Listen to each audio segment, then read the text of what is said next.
And welcome to another exciting episode of Wave the Brush with me, your Kris. With me, your Kris. Yeah. With me, your host, Kris. I've already messed it all up. But that's, you know what? Refresh the page. I'll start over again. Welcome to another episode of Wave the Brush with me, your host, Kris, a.k.a. The Name Butcher, a.k.a. Hey, you get off my lawn, a.k.a. Kris, you're being creepy again. Wave the Brush, the most informative 120 minutes on the internet on the wargaming lifestyle. We'll talk about painting, terrain, conversions, and just about everything under the sun. Meaning no topics are barred. We'll talk about anything and everything. So, first-time viewers, be warned. Of course, if you're watching this live, you can ask your questions in the chat, whichever direction it might be in for you. And you can, if you're watching this after the fact, you can submit your questions to Kris@wavethebrush.com. Link is in the description. And if you're going to send pictures, send them as attachments in the email. Don't send it to links to other sites, because it just won't do it. It's annoying, and oftentimes because there's ads and things like that. And it's just, again, it's annoying. So please, don't. Please, for the love of God, please don't do it. Also in the description below is a link to wayofthebrush.com, central hub of all this silliness. Has the links to all the social medias as well as Discord. Join us on Discord. It's a lot of fun. We only have one rule on the Discord. Don't be a dick. That's it. That's the only rule. Don't be a dick. Seems pretty straightforward, no? You would think so, right? But no, sometimes. Occasionally. In the rare occasion. Somebody comes in, starts acting crazy. You have to ban them. I don't know. Maybe some people just aren't ready for the internet, I guess. Also, waythebrush.com, you'll find links for t-shirts. Want to get yourself a t-shirt? Look like a connoisseur of all that is good and holy in this world. They're wearing a Way of the Brush t-shirt. If you're watching this on YouTube, it's down below as well. And if you purchase yourself a shirt, send a picture of yourself in your shirt, and I'll add it to the Monkey Shrine, which is also at waythebrush.com. And of course, you'll also find a link for Patreon. Huge thank you to all my patrons. Without your support, this channel would not be able to continue to do what it is that I do. And so a huge thank you to everybody who continues their support. And, yeah. Huge thank you. If you're not able to support monetarily, i.e. money, thumbing up the video, liking, following, subscribing, commenting, ringing the bell, blah, blah, blah, blah, blah, blah, blah, blah. Algorithm gods be praised. All hail the algorithm gods. I, for one, welcome our new overlords. Big thank you to Carl, Guy Earl for Beer and Blood Bowl. It's his YouTube channel. Check it out. If you love yourself some beer, you love yourself some Blood Bowl. Beer and Blood Bowl is where it's at. We always take time to thank Carl, even though he is no longer with us, for creating the email jingles that play before the email segments of the show. It's always much love to Carl. And of course, speaking of love, much love to my baby brother Evan for creating the intro, outro music that plays at the beginning and end of the show. Always much love to my baby bro Evan. And if you're into rare comics, EB Comics, it's in the description below. Check it out. If you're into rare comics. If you're not into rare comics, well, then you don't have to click it. Unless you want to click it. Maybe you shouldn't click it. You know what? No, forget it. Don't click it. Whatever you do, don't click it. Ebb and Flow. Sup, everybody? Sup? Matthew Adami. There he is. Jeez Louise. It's very rare I read that name in the comments. That only happened like twice. Ghost of Starman Deluxe. Hi, monkeys. As per usual, I'm hyped about Star Wars Legion, but today it's specifically because they've announced an official Mandalorian era Boba Fett. That is cool. I wonder if they'll do, like, now, I'm pretty sure, have they not done, like, a bounty hunter set? Or was that for X-Wing? For Star Wars Legion, they had, like, a bounty hunter. It was Scum and Villainy, right? It was Scum and Villainy. It was, like, all the bounty hunters and, duders. I think, doing some Mandalorian, like that time period, the time period between the fall of the Empire and the rise of the First Order.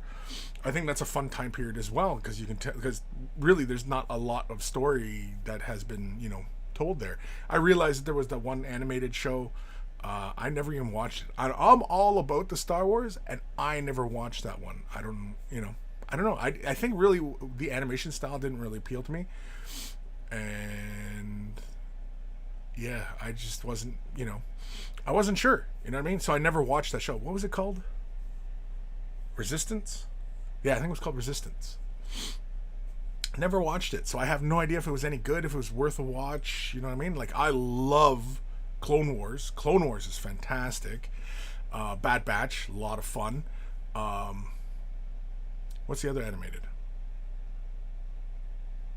Clone Wars? Oh, Rebels. Duh.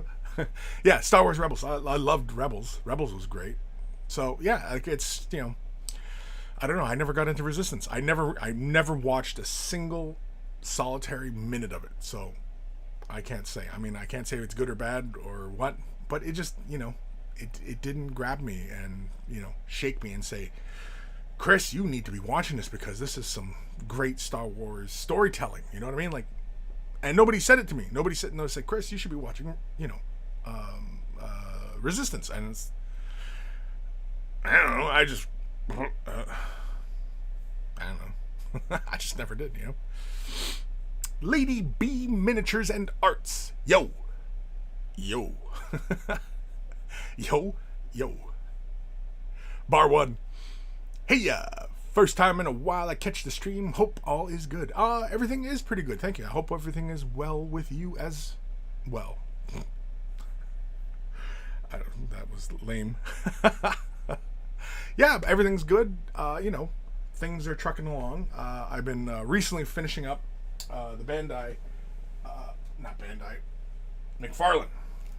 McFarlane, my custom Space Marine. He's holding up the Sister Battle Bolt gun. I was just, goofing around. But yeah, custom chapter, squad marking, chapter symbol. Some other doodads. I even sculpted a chapter symbol on his backpack as well. Now, here's the name.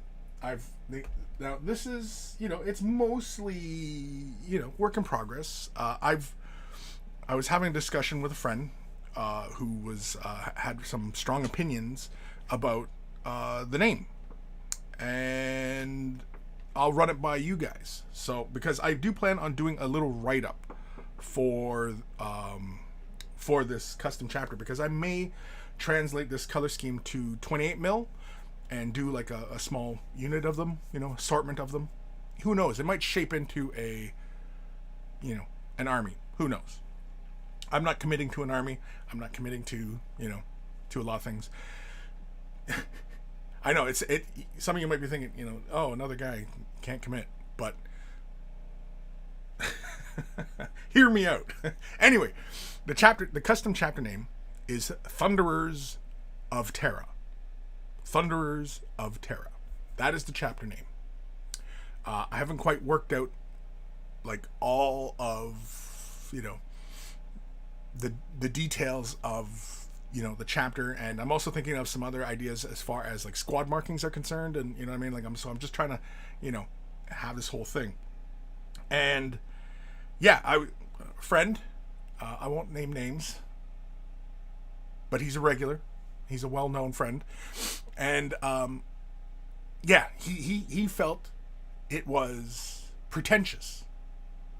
Now, do some of you feel the same way? I mean, that's perfectly fine if you do. I mean, like, I'll adjust, of course, you know what I mean? But like, I wasn't really hearing, you know what I mean, like a whole lot for it. And you know what I mean? Like, it just, I mean, I get it. It does, sure, I suppose, but it wasn't really phasing me. Like, it wasn't like, but what do you think? I mean, Thunderers of Terra as a chapter name. I don't know. You guys tell me. Do you guys think it's crap? Do you guys think it's interesting? Let me know. If you think it's crap, that's fine. we're all free to have our opinions. But yeah, that's it. Haven't done the whole workup on them yet. Obviously, they are a Native American. It's not really Native American because that's really not correct. It's they're Anishinaabe, Ojibways, but Anishinaabe isn't just Ojibways. It's actually Potawatomis and Odawas. But we're three people with the common language. I also posted on Instagram. You can hardly see it in this light here. You know what? Let me turn this light down because it really blows out the bright spots. There we go. We'll turn that down a bit. There we go. And so that's the plasma gun. Did a little heat tempering on the barrel. I need to seal this, and then so I can do some pin wash. I've been using Panaline, Tamiya's Panaline thingy bob. Actually, this lighting's not bad. I'll keep this lighting. It's kind of dark. It's kind of dim. Yeah. Kind of like me. It's kind of dim. Let me see here. Maybe we'll just go like this. We'll keep it really moody. I'll have like a cigarette. I have a little billowing smoke. I should get my pipe. That's what I should do. I should get my pipe. Oi! Sir Peanut Butter Morning, Kris and Peeps Morning. Ghost of Starman Deluxe. For Legion, they're bringing out some stuff for Maul's Shadow Syndicate. Ooh, cool. But other than that, there's just a few specific characters. I think they're officially said that there will be more stuff from The Mandalorian, but Boba was the only model they showed off. Well, and the thing is that, you know, Book of Boba comes out soon, and I feel like that is going to be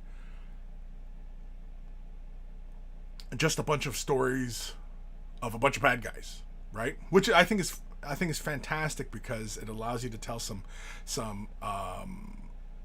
interesting stories with just all bad characters, right? Like, who's the worst character, really?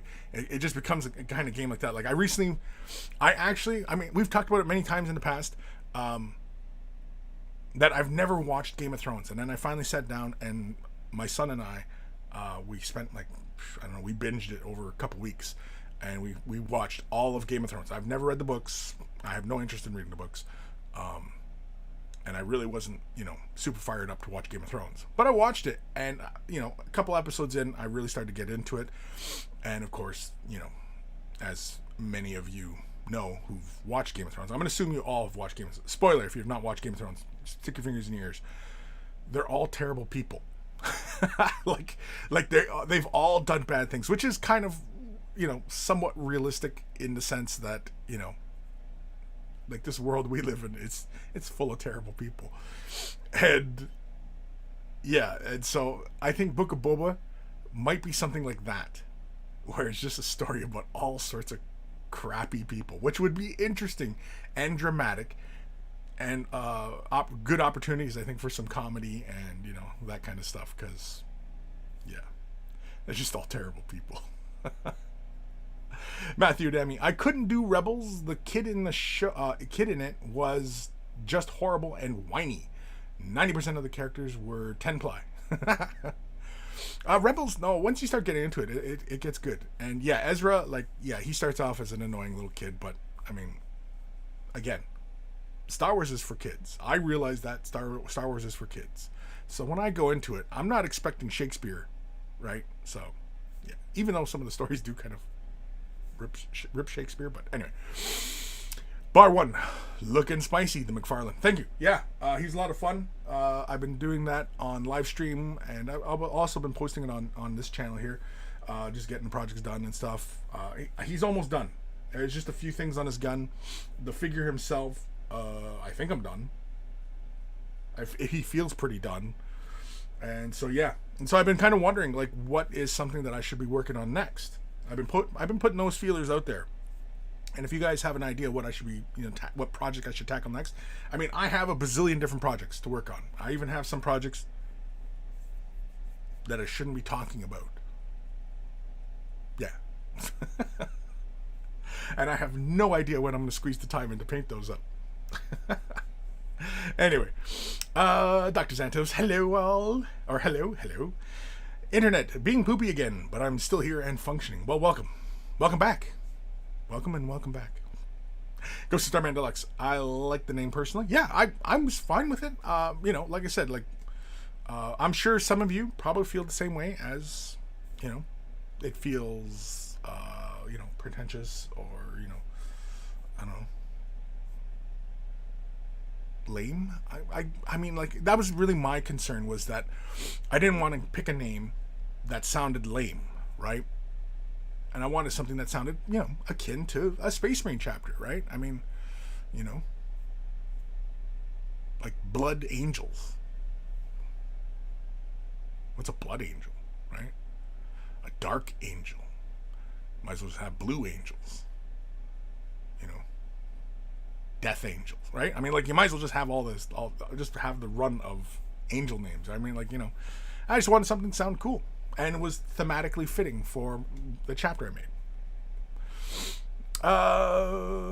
Dark Commission, evening, Kris and Monkeys, evening. Matthew Adami, if you show up with those Marines at Adepticon, I'm just going to call them Thunder Buddy Marines. Thunder Buddy Marines? This is as good a name as any, really. Thunder Buddies. Ghost of Starman Deluxe. Ooh, plasma gun really looks like it's glowing. Very nice. Thank you. Yeah, there's a little bit clearer picture on the Instagram. Yeah, and I just did that on stream yesterday on the Twitch, which probably won't see until end of the week this week on YouTube's. So yeah, but I showed it how I did it, and on YouTube I have not been doing as many tutorials, and it's just been concentrating mostly on like live streaming and stuff like that. And yeah, I've been trying to work out kind of a blend where I can fit in time to make some tutorials or one-off videos or some fun stuff. And I've been writing stuff and everything like that, but again, it's all a scheduling thing. Anyway, Dr. Xantos, I think it's a good name. Yeah, okay. I don't know. I mean, like, feel free to tell me if it sounds like crap. If you think it sounds pretentious, feel free. Yeah. Matthew Ademi, a tobacco pipe or quirk type pipe? It's a pipe. It's a pipe. It's a pipe. It's not a crack pipe. I'll assume that's what we're talking about. See, I got tobacco. I got my pipe. My boy, he oh, jeez Louise, I dropped it. My boy got it for me. Last Father's Day, not the Father's Day that passed, before that, so over a year ago. Yeah. Oh, I love this smell. Pipe tobacco just has such a lovely, lovely smell. But if they made like cigarettes and shit out of it, then I don't know, it'd be weird. But yeah, I'd like to sit there, glass of whiskey, smoke my pipe. You know what? Today's a nice day. I just might sit in the back, have a glass, smoke my pipe. Usually takes about a half hour to smoke the thing, but well, if I sit there smoking the entire thing, right? And no, I don't inhale.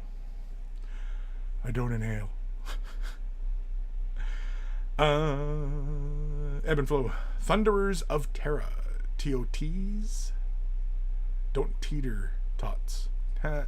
Well, somebody made the joke on Discord of the acronym. It was actually THOTs. Thoughts or tots? I don't know, however the hell you say it. I thought it was funny. It's not accurate, but but it was funny, so it got a laugh. And in my house, if it's funny, you're not in trouble. Ghost of Starman Deluxe. Something I want in Book of Boba is a flashback episode of Jango and Boba before Attack the Clones, but they'd need to recast young Boba. Yeah, and that kid don't look like that no more. That was 20 years ago. Guy's an adult now. He's a man. I think it was a man. Was it a young girl? I mean, like they get for young boys and get a girl or a boy, sometimes. But anyway. Yeah. Unless, of course, they do that de-aging thing. That just looks creepy sometimes. Especially if they do it wrong. Just, Matt Matthew Demi, like redoing wall jumping Cypher? Redoing? Well, I have him in parts because I stripped him and started him over. Honestly, I can't remember why I stripped him. There was a reason to stripping him. Do you think I could recall? No, I can't. But yes, I will have to get that done. Now here's a pisser. I'm not 100% sure the way things are going right now for Canada entering the US and coming back into Canada, if I'm going to be able to go to Adepticon this year, because the damn rules keep changing, right? And so yeah, I'm not 100% sure, and I'd hate to book things because I did that last time or a year before, and frickin' airline stole my money. Yeah, frickin' bastards, frickin' fricks, bunch of fricks, frickety frick. Anyway, Dr. Santos, to me the name brings an image of a hammer for FABA related reasons. What's FABA related reasons? I don't know what that means. FABA? I don't know what that means. FABA. What does that mean? Tell me. Ghost of Starman. Boba's actor is a man. Yeah. No. But the young Boba. He was a boy? Yeah? Okay. I don't know. You know what I mean? Like, sometimes for these things, when they cast kids and he's playing a young boy, it's actually an older girl kind of thing. You know what I mean? Like, it just, whatever works, right? Whatever looks good on camera. And of course, people believe it. And then, of course, they're shocked. Like, oh my God, really? It was a girl the whole time? Bah! You know? Anyway. Vasily Shimko. There he is. Hello, Kris and Monkeys. Hello. Actually, how do you say hello in Russian? Is that... Oh, I don't even want to try it. I don't even want to try it. Because I'm sure I'll butcher it.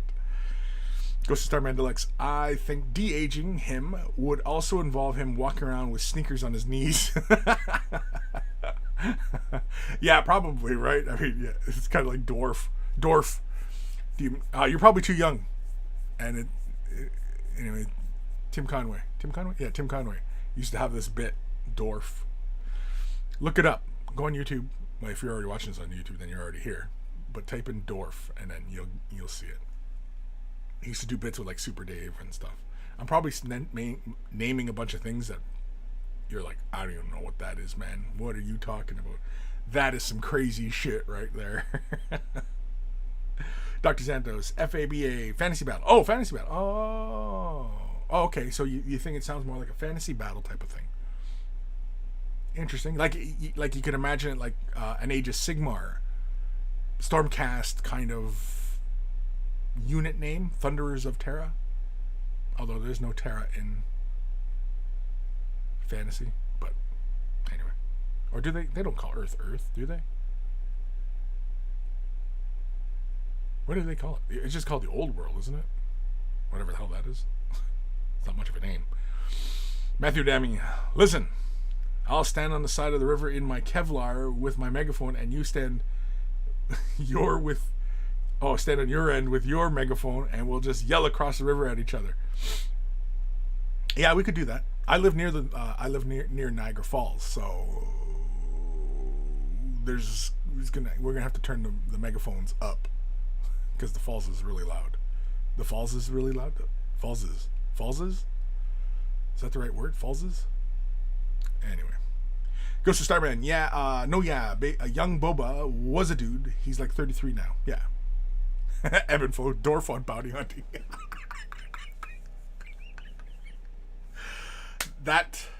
Now, unfortunately, the kids out there are like, I don't know what Dorf is, so that holds like no context, no meaning, and I don't get the joke, and that's unfortunate, you know. But for us old timers, that's hilarious, because I'm totally picturing Dorf in the Mandalorian armor, you know, doing Dorf things. And it's Dorf. It's DORF. Dorf. Not dwarf. Although it sounds like dwarf. but it's not. It's dwarf. Tim Conway. Tim Conway? Yeah, I'm pretty sure it's Tim Conway. Anyway. Apparently, my wife's side of the family, they're related to them. So, anyway. Fun bit of trivia for you. Where are we at? What time we at? Cripes, it's already almost 12:30. Jeez Louise. Let's jump over to the Instagrams for the Instagram segment of the show. I don't have a theme song for the Instagram segment, so if you want to share what you're working on, but you don't feel like writing me an email, that's okay. That's fine. You can use the hashtag weight of the brush, and I'll have a look at your stuff. I'll look at your stuff. That just sounds creepy. Mind you, I am. But anyway, yeah, let's head over to the Instagrams. All right. Yeah, there's some older stuff here. Oh yeah, okay, here we go. So here's the plasma gun. Big whoop, right? Big whoop. Ruinbane. Some painting done. Let's give that a like. It looks like a Redemptor Dread with a skull thing on the power claw. Ooh, I like the little chain thingy. Where'd you get the Space Wolf icons? Is that like in a kit? Or did you bust that off the Dreadnought? Because that shoulder plate looks like that was busted off of Finecast Bjorn.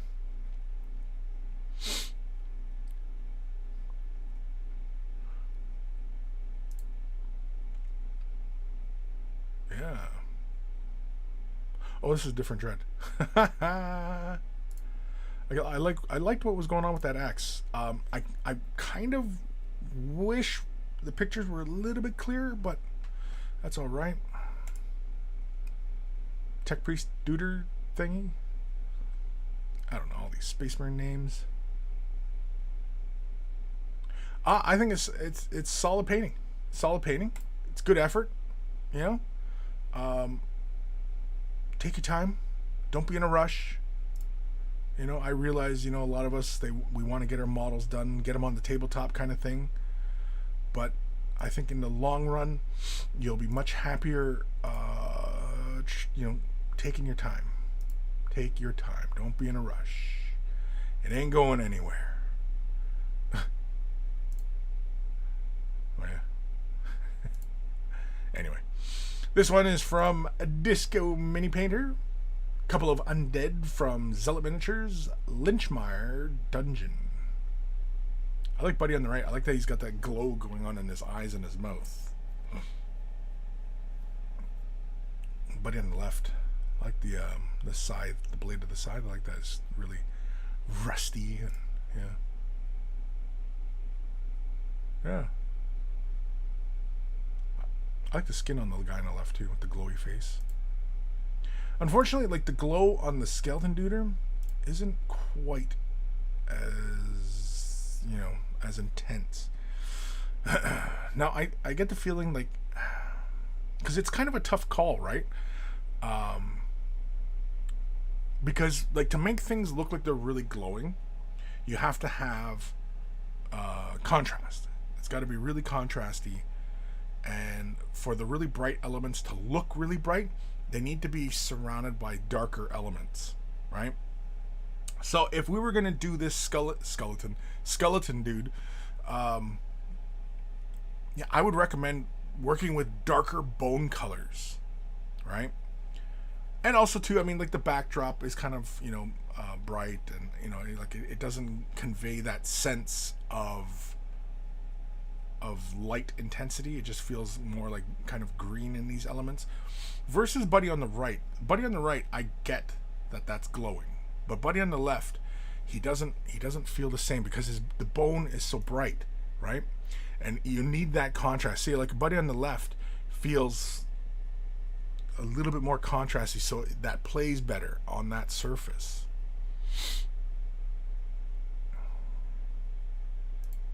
And also too, I think like because he's got that darker hair, that helps as well. Again, these are all things that tie in to make, you know, that element really stand out.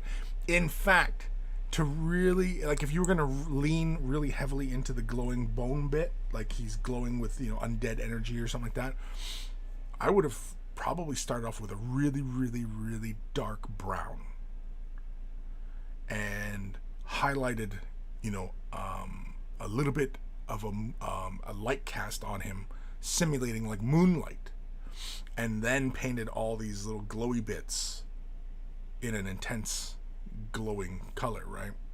Just so you have that visual content. And then of course, if you have a darker backdrop, it'll convey that sense of glowiness, right? Does that make sense, Disco?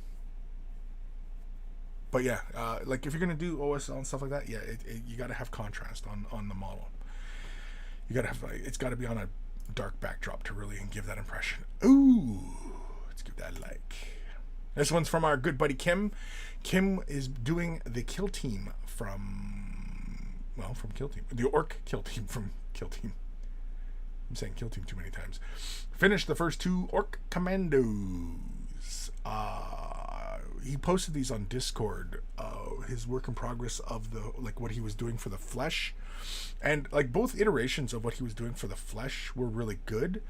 I only simply recommended, you know, just a little bit more saturation in the orky flesh, and he went for that, and I really like it. Like, I might be a little biased in that I like, you know, a bit more of an old school vibe to a lot of the models. I prefer, especially if they're gaming pieces, I prefer a more vibrant color palette on them. It just helps them stand out, and, you know, easily recognizable on the table. Yeah, I like how your highlighting is on that arm and the face.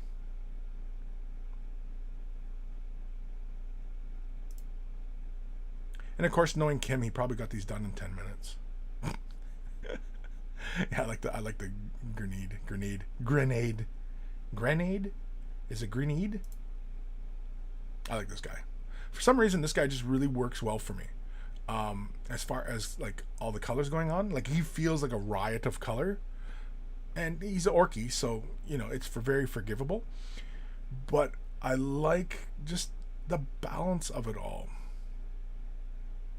Like, your eye really gets drawn into his little face, and then the yellow of his pants, and then your eye is brought around by that nice red of the cord, and then the blue just helps to balance everything out, and then you got that little bit of neutral brown on his shirt and everything like that, and the coils, and it's really good. It's just a good color scheme. Oh, now I hate it. No, I'm just kidding. No, it's still really good. I like the little orc symbol on his arm. Yeah, it's good. Yeah, I like. Did you do his straps in a camo? Or is it the backpack that's a camo? Oh, his backpack's a camo. Oh, that's really good. That's really good. I like that.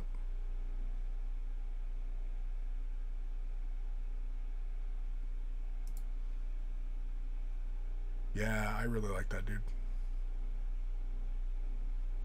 I like the leather on his boots, too.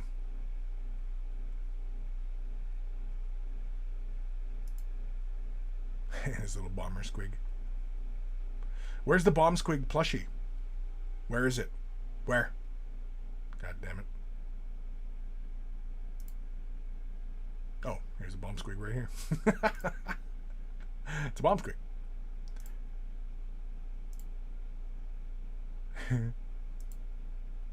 Yeah, it is a bit of a challenge for the bomb squig, like, because they're often painted red, right, and a very strong red, and then dynamite sticks, you know, typically they get painted red, although realistically they aren't red, right? But yeah, because my inclination would be to paint them red, total, like, you know, with Acme labels on them and everything like that.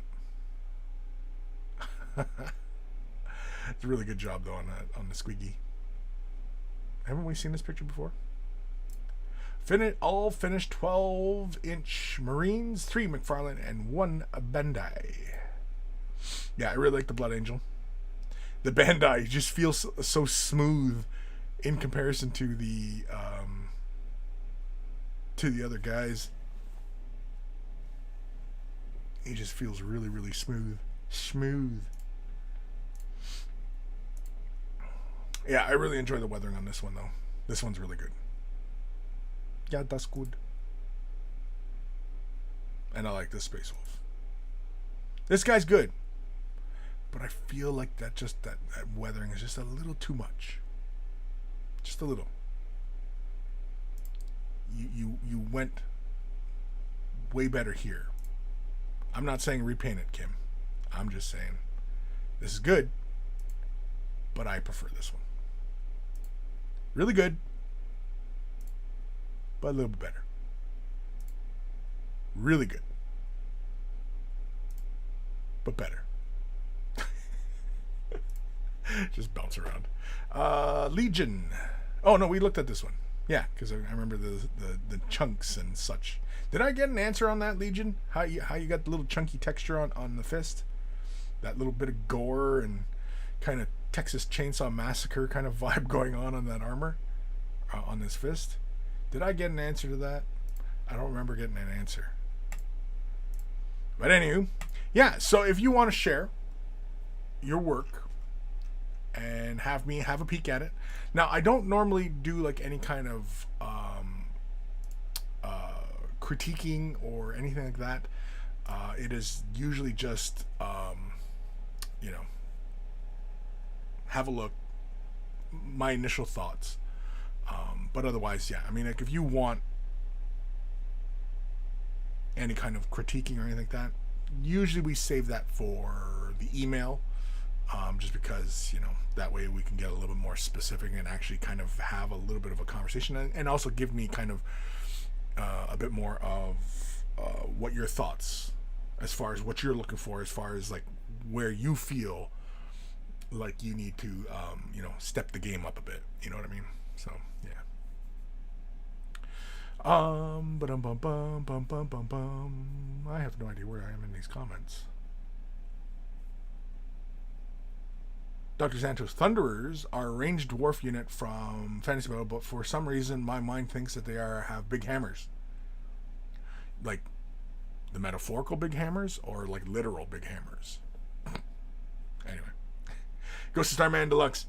Have looked up dwarf. Haven't seen Tim Conway specifically before, but I've seen other people do the same kind of thing. Yeah, well, I don't know if Tim Conway invented that, or if he was doing a play on that similar kind of idea either. I have no idea as far as like the historical context of that bit, but he did make it famous doing that silly ass thing, just like Super Dave, basically was a rip on Evel Knievel, right? And I'm sure I'm throwing more names at you that you're probably like, I don't know who any of these people are. I don't know who these people are. You're talking some crazy shit now. But yeah. Matthew Adami. There's now an Instagram segment? What? Yeah. And the logo now moves? What? Yeah, the logo's been moving for a while. Dicey helped me out with that one. But yeah, Instagram, yeah. If you're on the Instagrams, feel free. Just use the hashtag #WayTheBrush and I'll have a peek at it. Now, I probably won't, like or comment until I've done it on Way the Brush, just so that I can kind of keep track, because otherwise, if I already have something that's liked, you know what I mean? Like, it might not show up and be like, oh, Kris, but we didn't talk about this, and I wanted to show you this, and you know what I mean? So, just to be fair. I like being fair-ish. Matthew. I'm gone from the show for like 2.5 years and everything changed. Everything changed. This is still the same goofy ass thing I've been doing for years. What are you talking about? Good God, man. How long have I been doing Way the Brush? Does anybody know? Does anybody know? Anybody? Bueller? Does anybody know? Anybody know? Come on. Vasily, same. Anybody? Anybody want to hazard a guess without having to go back into the history and look at the dates and blah blah blah blah blah blah blah? Just right off the top of your head. Right off the top of your head. Go ahead. Go ahead. I'll wait. I'll sit here and drink my coffee. If you hear a light rumbling in the background, it's my fan. It's still kind of warm around here. It's not really not that warm. It's actually it's starting to cool off a bit, but yeah, it's not bad. It's not bad.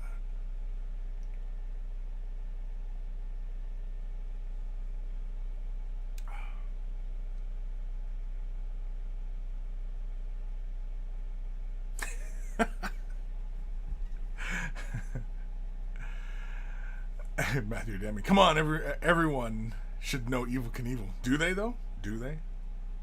I mean, because Ghost of Starman, he's in the UK, and North American humor doesn't translate very well over into Europe. So, Dr. Santos, you've been doing it for like 8 years now. Is it 8 years? Actually, I don't even know. Yeah, 8 years. Yeah, that sounds about right. Since 2013, I've been doing Way of the Brush. So, yeah. Vasily, 1 year. Mario, not so super. I say at least 8 years. Yeah. Yeah. I think 8 years sounds right, right? 2013? I can do math. Job is left nut. 100 years because you're old you're old as balls. Yeah. Old as balls. Old balls. You know, every time, like, before I sit down to do the show, like, I have to, kind of scooch forward before I sit down. I just kind of have to do kind of a pelvic kind of thing. Any older guy can relate, really. I just do a quick little pelvic thing where I just kind of scooch forward and then bang, I sit down and try not to sit on my balls. Matthew Demi, since Christ lost his sandals. That's how long I've been doing this, yeah? He lost his sandals. Did he lose his sandals? Ghost Starman, I know Evel Knievel's a motorcycle stunt artist. That's about it. Yeah, he's gone. Or wait, is he gone? No, I thought he passed away. Not from like a stunt or anything like that. Just old. Or maybe did he die? No, there was a guy. He was like, I wouldn't say amateur, but he was up and coming, I suppose. And he was doing a stunt in my home territory. I can't remember what it was. It was like some celebration for the weekend kind of thing. It was like one of those community events kind of things. So anyway, this guy was going to jump like a bunch of stuff in I think it was his motorbike. It's like a dirt bike. And yeah, and he didn't make it. And unfortunately, I'm pretty sure he died. Because I'm pretty sure, as the hearsay goes, he jumped and like I guess it was like the ramp or something like that. It was a hard surface. Anyway, he went into it, and his torso hit it, but his head carried on. And I'll leave it at that. Yeah, so, I don't remember the fellow's name. That's awful, I know, but yeah, unfortunately, yeah. Everybody in attendance was like, "Oh fuck!" Like, that's some fucked up shit, and yeah. Anyway,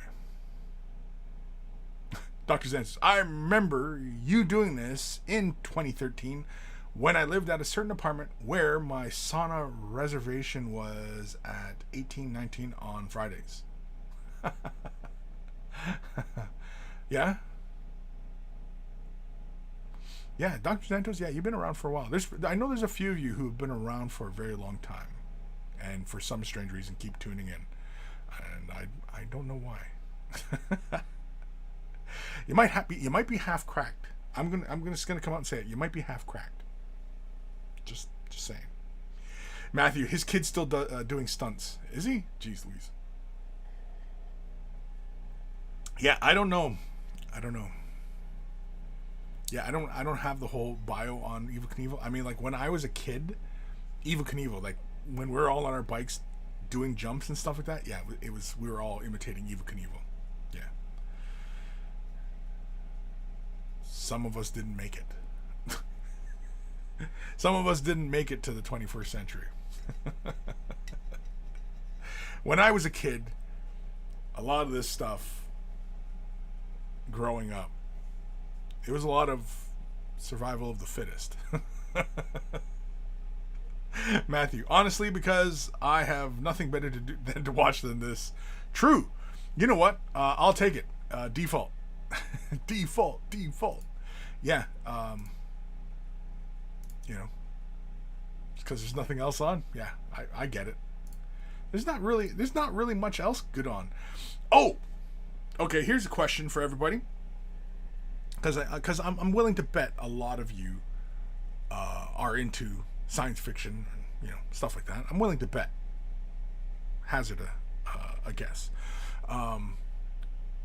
Who's watching Foundation? Isaac Asimov's Foundation. Who's watching that? It came out yesterday or a couple days ago, and I mean, like, I was really fired up. I mean, like, there was two things that I've been really fired up for the last, I don't know, couple years, and one was Dune, the new theatrical movie coming out like weeks now. Yeah, it comes out in October. Definitely gonna go see that one. You know, the hype machine is running pretty good for that one. And but Foundation, I haven't really heard a whole lot, and yeah, and I'm reluctant to, you know, catch any reviews or, you know what I mean, or like watch anything, because oftentimes they contain spoilers and stuff like that, and I don't want to spoil it. And yeah, so I'm very curious about it. I am curious. Not that kind of curious. Well, it all depends on how much I've had to smoke and drink, but but you know, curious. Anyway. Ghost of Starman, can't speak for everyone else, but I'm definitely at least half cracked. Yeah. The McAllen, I had Evel Knievel toys and recall some cartoon in the 70s. Yeah. Yeah. Because, like, there was, for a while there, you know, the whole Saturday morning cartoon thing. Because remember, like, when they had, like, the WWF cartoon? Oh, man, there was so many great cartoons. So many short-lived, just, you know, a season of them kind of thing, right? Just, like, 20 episodes or something. And then that's it, and it never sees the light of day again. Yeah, there's tons like that, though. Anyway. Terracotta 9, never go full cracked. Everybody knows that. You don't go full cracked. I like it. You never go full cracked. You just don't go full cracked. He went full crack. You never go full crack. Dr. Zantos, I'm going to be checking it out sometime. Yeah, same here. I mean, I'm probably going to check it out this weekend. I don't know if they dropped the whole thing or if they're doing it weekly, but yeah. Plus, too, like it's on Apple TV, so I realize that it, you know, yeah, people are gonna be like, Apple TV, fuck them in the ear. But yeah, I mean, like, it's only a couple bucks, I realize, on top of all my other subscriptions, but it's something I've been waiting for, and it just looks well done. And of course, Buddy, the main actor, I can't remember what the actor's name is. He plays Moriarty in the Sherlock Holmes. He was in Chernobyl. He was great in Chernobyl. Yeah, that guy. I can't remember what that actor's name is. He's a really great actor, though. But yeah, he kind of has that face and voice. That he, like, the characters he always seems to play are kind of dicks, and you kind of just want to punch him in the face. And I think that's a good thing. Just want to punch him right in the face. He's like, you smug, arrogant fucker. Like, you fucking want one? Like, you know. Anyway, yeah. Jabba's Left Nut, episode 359. I only watch because I'm too lazy to find anything else. Yeah, exactly, right? I'm just here because there's nothing else on. Story of my life. Oh, shit. Evan Belleau. I had a Knievel stunt cycle toy as a kid. So old. Yeah, I had one too. But mine was like one of my cousins. They had it because they were a bit older. And then they just gave it to me. You know, just one of those things. I just, whenever I'd go visit or whatever, and I'd play with it. And then, yeah. But I remember, yeah, I had one. And I remember the other ones, the bikes. And they had the ripcord. And you could send them flying. Remember those ones? And then I used to also had, I can't remember what the hell the toys were called, but it was two demolition derby cars. And they had the bumpers that would impact and like would send parts of the car flying, but they also had that ripcord, gimmick to them. Yeah, I remember those too. Those are fun. Yeah, the toys we used to play with.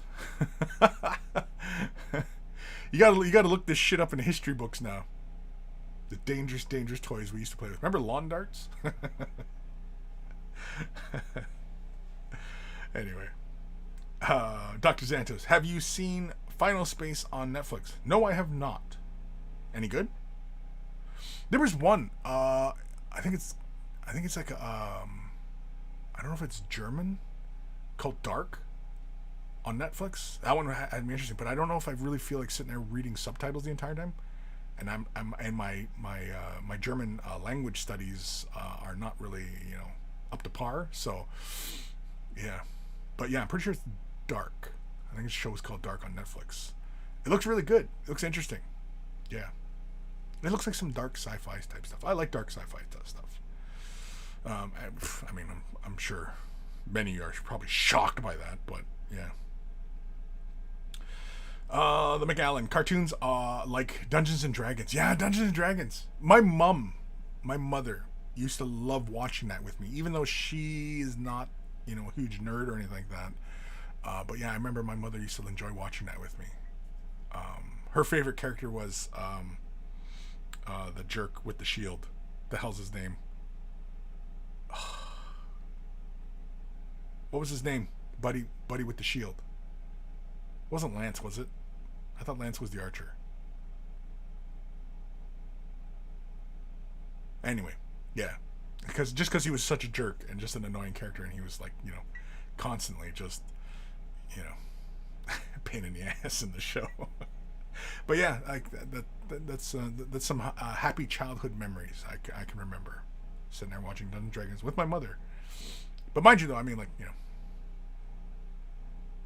was a good show. Yeah. Matthew, I remember the Watts Club Mozambique ads between the cartoons on Saturday morning. What? Fucking, I don't know what ads those were. The McAllen, Smash Up Derby sets. Oh boy, that brings me back. I know. Smash Up Derby. Kevin Cabal, thanks. Smash Up Derby. You know what? Let's have a look. Let's see if we can relive some of our childhood. Yes, I'm gonna look this shit up right now. Smash. Can I fucking spell Smash Up Derby? Oh yeah, vintage toys. Holy shit bag. Let's switch over to this window. No, this window. I'm getting fucking ads. That's close enough. Vintage 70s Jasmine Smash Up Derby, Yard Jammers, yellow and blue cars. See, I didn't have that one. I had the one that had the Volt. Yeah, this one right here. 279. Holy shit. Yeah, and the whip cords. Anybody who's a long time 40K player, remember the whippet sticks, the measuring rulers that came in the box sets for the the core game? Well, back in the day, before whip sticks, was the whip cord or the rip cord, and yeah, you best believe we used to hit each other with that one too, and that fucking hurt too because this son of a bitch. Yeah. Look at here. Can we zoom in? Hover to zoom. I'm hovering. Fucking, oh, for fuck's sakes. Anyway, see the teeth on that?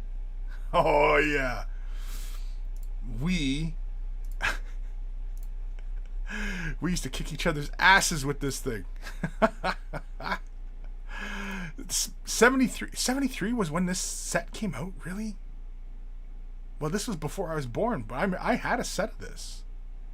Because I used to play the shit out of this. Because I used to be able to stick my Star Wars and G.I. Joes inside.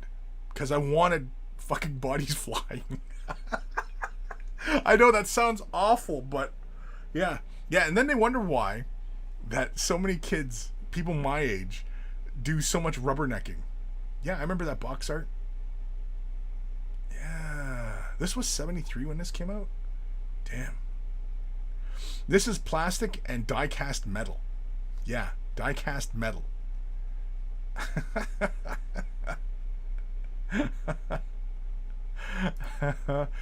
$300, and it looks like the complete thing.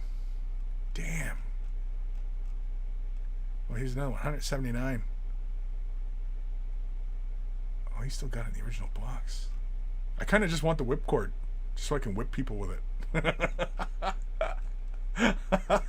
$20.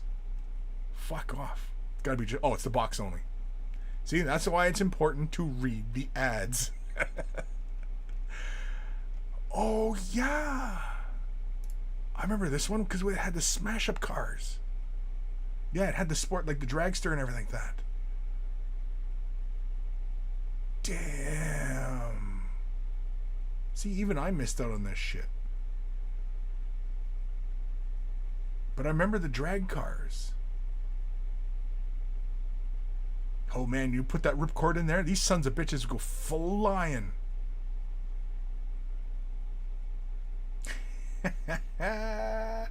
Damn it! Now I want to pick one. Now I want to pick a set up.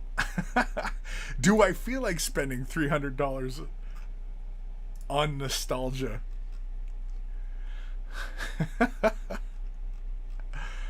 Damn.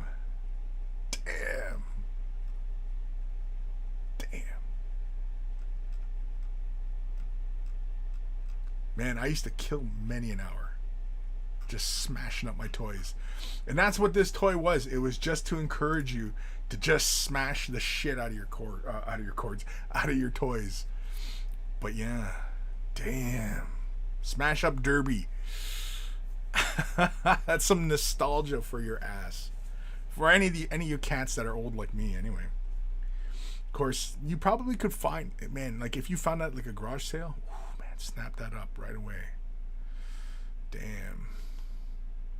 It's bringing a tear to my eye. Look, a real tear. Radu Lycan, dark is good. Yeah, I like dark. Dark sci-fi? Yeah, I like it. Russ Evans, been looking since 14. Yeah, you've been around for a while, Russ. Yeah. Dr. Santos gets my recommendation for a comedy action sci-fi. Oh, Final Space. Yeah? Well, maybe I'll check it out. Ghost of Starman, Captain America. Dark sci-fi? I'm not sure where we were going with the. Or you're talking about like the Evel Knievel thing. I don't know what we're talking about. I'm out of context on that one. Radu Lycan. I'm halfway through season 2 of Final Space. As my name is Gary, I identify with the main character. LOL. Cool. Okay, so Final Space. So there is some sort of consensus that it is something to check out.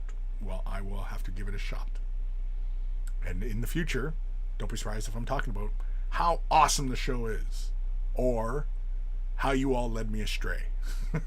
One of the two possibilities are there that I'll be like, this show sucks.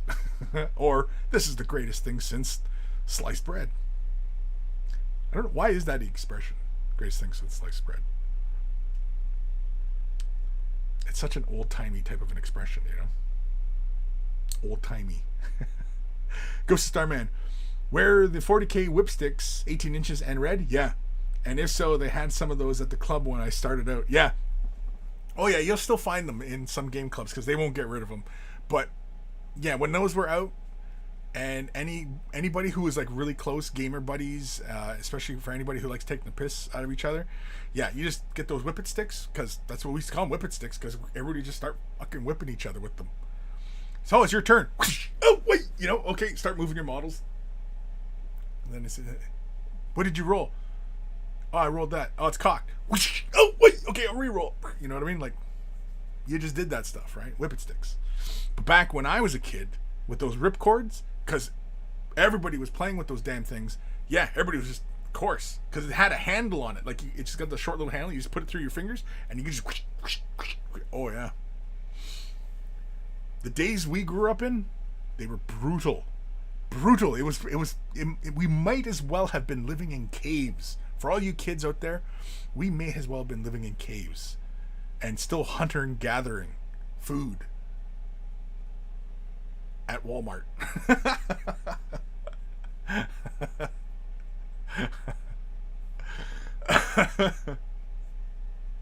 Dr. Xantos, have a cookie, Gary. Bar one, that ripcord looks like it's from Beyblade. Yeah, the technology, I'm sure, is probably the same. Yeah, Beyblade. I remember that. Well, I mean, like, I wasn't into Beyblade. My son, there was a short interest in that when he was into like Digimon and all that kind of stuff when he was small. That was like 20 some years ago. But yeah, I remember Beyblade, because they'd have the little tops and they spun around in like the little plastic arena thing. And yeah, I remember that. I was a parent of two small kids once, long ago, in a galaxy far, far away. Oh no, wait, no, it was this galaxy. Matthew Demi, buy it. You know you want it. Buy it. Live on air. Buy it live on air. Yeah. I don't have the money for that. I mean, I rely on you guys. Dark Commission.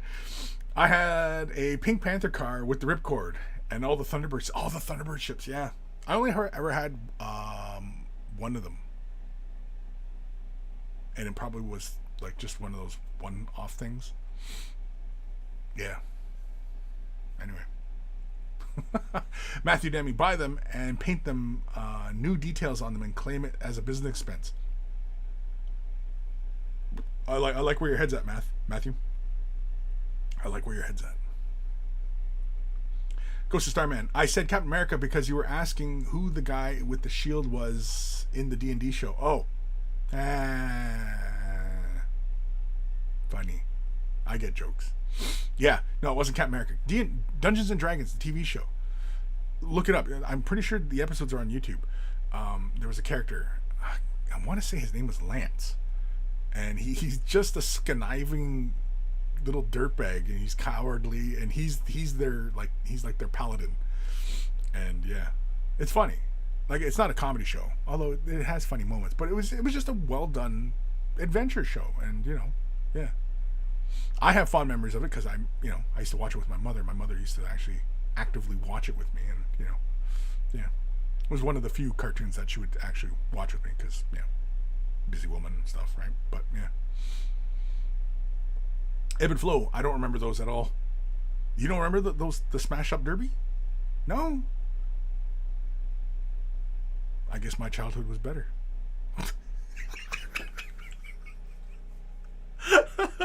What a crap thing to say.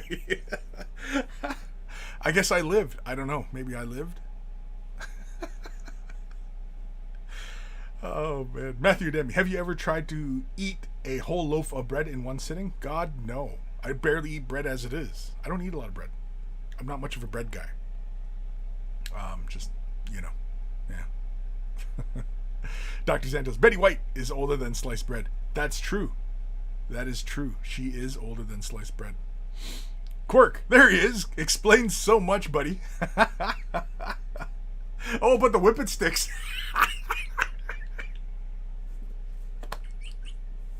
Yeah, because oh shit, yeah, because I laid into you one time really, really good, eh?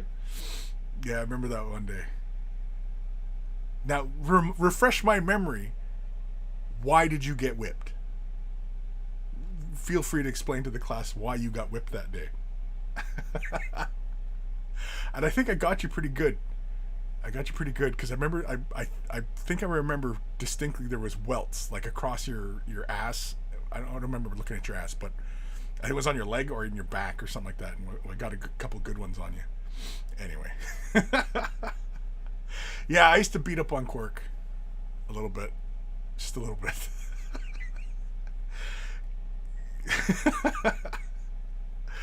Dark Commission. I still have UFO Shadow 2 missile hunter or missile launcher vehicle in diecast on my shelf in front of me. Really? Still love all the Gary Anderson shows. Yeah? You still have that one? Really? I don't know if I have any toyhood, or like a toyhood, childhood toys. Again, because like I've purged so many times. I've moved around a lot, so you know you purge every time you move, and I don't know if I have any childhood toys, which is probably why I'm a huge ass kid now, because like I have like a lightsaber and I've got fucking Grogu right behind me there, for God's sakes, a talking Grogu, you know, and I've got a whole bunch of action figures. I basically, you know, if I keep up this pace, my house will probably look like Neverland Ranch at some point, and I'll have to get like, you know, a chimp and call him Coco. Oh man. Ghost of Starman Deluxe. Kris and his childhood buddies always avoided the local target after Timmy got eaten by a saber-toothed tiger. Yeah, exactly, right? I mean, Ghost, like you can ask your parents. I mean, like these were feral times. The telephone was a recent invention. Television was still black and white when I was a kid. Large part, like there was color TVs, but that was for people who had money. And you know, yeah, we still had to hunt we still had to watch out for saber-toothed tigers. You couldn't go swimming because, you know, killer whales would get you. Yeah.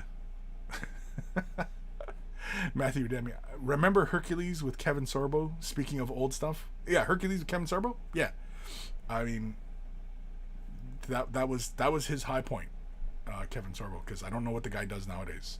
He doesn't. I don't think he acts much anymore. I remember him in an episode of 2.5 Men. That's about it, and that was a long time ago. Ghost of Starman Deluxe. If you don't remember the Smash Up Derby, you probably got smashed up too much. Yeah. Oh yeah. Definitely. Adeptus Astartes. What mix of regular colors would make a good rust color? I don't have specialized rust paint. Okay. So to make a good rust color, well, what's a good rust color? It's usually a very heavily orange brown color, right? That's usually a very good rust color. Now, if you're going to be mixing these colors yourself, you actually have the added benefit of basically mixing yourself the shade color as well as the highlight color of your rust, because then you can create a nice variation. You can start off with a darker rust and then do a little bit of brighter rust on the edges and create a bit of texture, and you know what I mean, like you can actually really kind of dive in, especially if you're, you know, going to mix these by yourself. So basically I would start with an orange, a fairly bright orange, an orange that has a fair amount of yellows and white to it, so it's a fairly bright orange. I guess kind of like that kind of color, like it's a bright orange, and a brown, and you can mix those in varying degrees. Now, failing that, all you really need are your primary colors, right? Yellow, red, and blue. Mix all three together to give you a brown, but then add a little bit of yellow and a little bit of red to bring it up more to orange, and then you could add black and white to it to make it darker and lighter, and you know, go about it that way. Again, there's many ways to go about it, but really I think, yeah, all you need is a bright orange and a little bit of brown. You can mix those two together. So for example, if you're on the Citadel side of things, you could take, say, Troll Slayer Orange, which is a great rust color, and I think Ryza Rust, the technical paint, I think that is a slightly brighter version of Troll Slayer Orange. So you can take Troll Slayer Orange and a color like Rhinox Hide, which has got a really nice red brown to it, and you can do a quick little mix. I would probably go 2 orange to 1 brown, and that should give you a nice deep rusty color. And then you can highlight it with the Troll Slayer Orange, just a little bit on the brush, and just in corners, and just kind of stipple it around, create little dots and textures and stuff like that, and really kind of play with it. And then of course, you can do a quick little edge of silver, or even a gunmetal color, like a darker metal. Sorry, I got a thing going on in my nose here. I feel like a sneeze is coming. And and you can go about it that way. So hopefully, Adeptus Astartes, that helps. And again, I mean, like that's the orangey kind of rust. If we're talking about rust on like bronze, which often is referred to as verdigris, that's just simply a deep turquoise, and add white to that, and you're in that territory, right? What other kind of rust there? I guess black, because you get silver and you get tarnish on silver, which is essentially rust, right? Patina, and that's essentially just blacks and grays, really, right? So again, it's all about what kind of effects and what imagined material you're dealing with. Typically, though, it's like bolt guns and things like that. If they're going to have a little bit of rust on them, it's typically an orange rust that we paint, because that's typically what we're accustomed to seeing, right? And so oftentimes we're emulating the real world on our models to convey the sense of of reality, I guess, in the painting itself, right? So hopefully, Adeptus, that helps. Matthew Adami, episode 359. My childhood was better than yours. Yeah. You know what? I'm gonna run with that, Matthew. Yeah. I know it's kind of a dick move. And sometimes I am a bit of a dick. Not even a bit. Like full on. Penos. But you know what? I don't care. Because sometimes it's just whatever makes me laugh. Quirk, because I was being a dick. Yeah. Oh yeah, getting whipped. Yeah. I wasn't a complete day without my regular beating. Yeah. Just every once in a while. Just a little tune-up. In fact, that's what they call that. When kids are bad and stuff like that, they get tuned up, because like sometimes they're running a little funny, right? Kids sometimes run a little funny. They'll say things, they'll act up, they'll do things, and so they need a tune-up, and that's why it's called that. And so you have to beat your kids. You have to beat your kids to make them listen, and just make sure they're staying in line, in track, and operating smoothly. You know what I mean? So yeah, you just need a tune-up. That's all. Evan Belleau, Micronauts, Baron Karza was awesome. Matthew Adami, apparently MWG had some really kinky moments. Behind the cameras?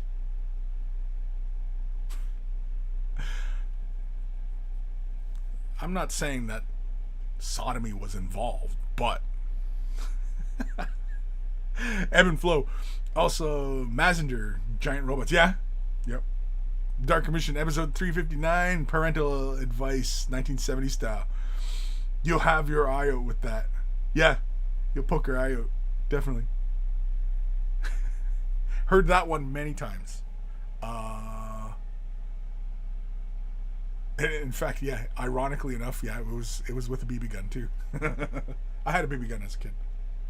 Shock, I know. Evan Belleau, Shogun Warriors, yeah. Matthew Demi, stop purging. It's not healthy. Oh, yeah, eating. Like I have an eating disorder. Dude, come on. You've seen me. I mean, you can all see me. Like, do I look like I have an eating disorder?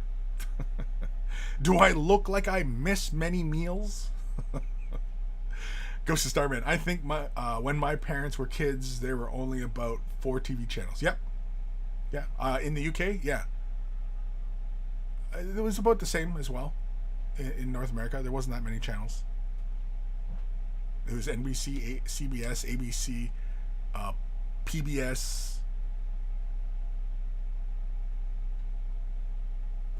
I don't even know what else there was. And maybe some local channels. Oh yeah, and it was like at the time no cable. It was just all over. It was broadcast, and so that's why you had to have the little rabbit ears on your TV to get the signal. Yeah, it was primitive, man. It was primitive. Again, it was just a step from caves. We were running around with spears. It was like Lord of the Flies. Like neighborhoods, it was Lord of the Flies. Every neighborhood was like its own little microcosm of Lord of the Flies. That's what it was. It definitely was survival of the fittest in my day. Dr. Zantos. Kevin Sorbo makes smaller movies now, mostly non-Hollywood Christian themed ones. Sounds fun. Evan Belleau, Adami for the win on the show title. Radu Lycan, Rhinox hide at the bottom, then Trosley orange mix in more orange as you go. Yes. Yep. Yeah. Is that what I said? That's right there. Rhinox hide, just a little bit, and then just take a little bit of Trosley orange, mix that into Rhinox hide, and just create it. And if you want to just build up layers, not thick layers, but layers, do that. Good call, Radu. Matthew Demi. Sorbo also has a series of embolisms and a stroke during filming of Hercules. Also, he just destroyed his body doing the stunts and lifting. Half the show is a doc move. Half this show is a doc move. Half this show is I don't understand what that means. Half the show is a doc move? And the nudie, you always had the nudie channel. Oh, the nudie channel. That's cable. The nudie channel, that was cable. Cable, that was for the rich folks, the uppity folks who had cable. We just had regular broadcast TV. Radu Lycan, wasn't that the reason TV was invented? Maybe. Matthew and the internet. There was the internet was not what it was when I was a kid. The internet was first invented in the 60s. So the internet existed, but it wasn't it was between two universities.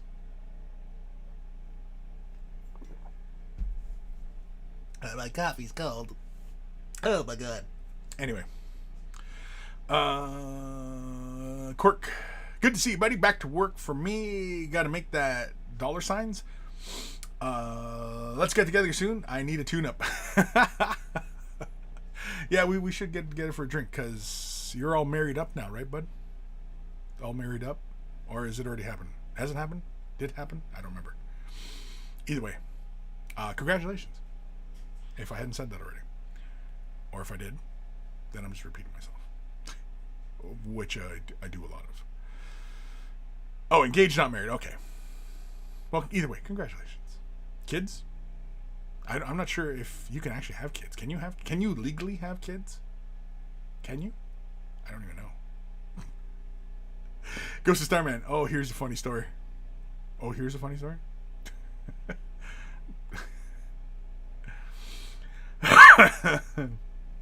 Matthew, my giant thumbs, I can't type. Good Starman. Last night we had to recalibrate the TV, and we all had a laugh when the adult channels got installed. One of my housemates turned it over to see what was going on.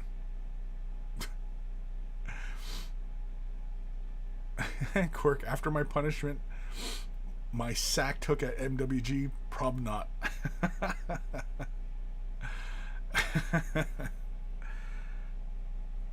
We'll just leave it there. Frantic. Hello, Kris. Hello. Frantic. Frantic. Hello. Friendly. For anybody who watched that other YouTuber. Let's jump over to... Can I close Instagram? Yeah, we can close Instagram. I don't need the Instagram up anymore. Do I need eBay up? I don't need eBay up. Let's jump over to the email side of things. Hey, we only have the email. Yeah, I only have the one email. So we're going to jump into this. This one is... Oh, I guess I should do a tune. Let's do this one. If you're wearing headphones, turn them up or down, because here it comes.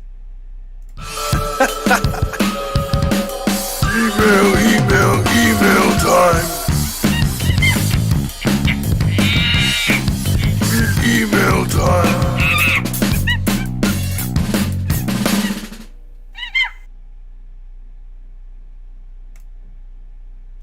This one is from our buddy Heretic Scott. He had sent the email last week, but we couldn't look at the images because he had them locked. It was probably because it was in his porn folder, and that's why we couldn't have a look at his pictures, because he had them all intermingled with, dick pics. So let's have a look now, and bask in the glory of Heretic Scott's conversions for his I can't remember what his faction, Chaos faction's called, but anyway, I really enjoyed this color scheme. It's really fun. Really nice work on that teal glow in the eye and the plasma. Really, really good. The eye, I really like the transition of color in that eye. That's really good.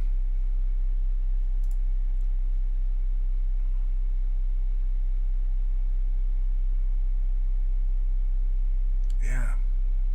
It's a fun color scheme. It's like this dark gray, muddy gray tone in like the limbs, but it's got like this really stark blue in the body.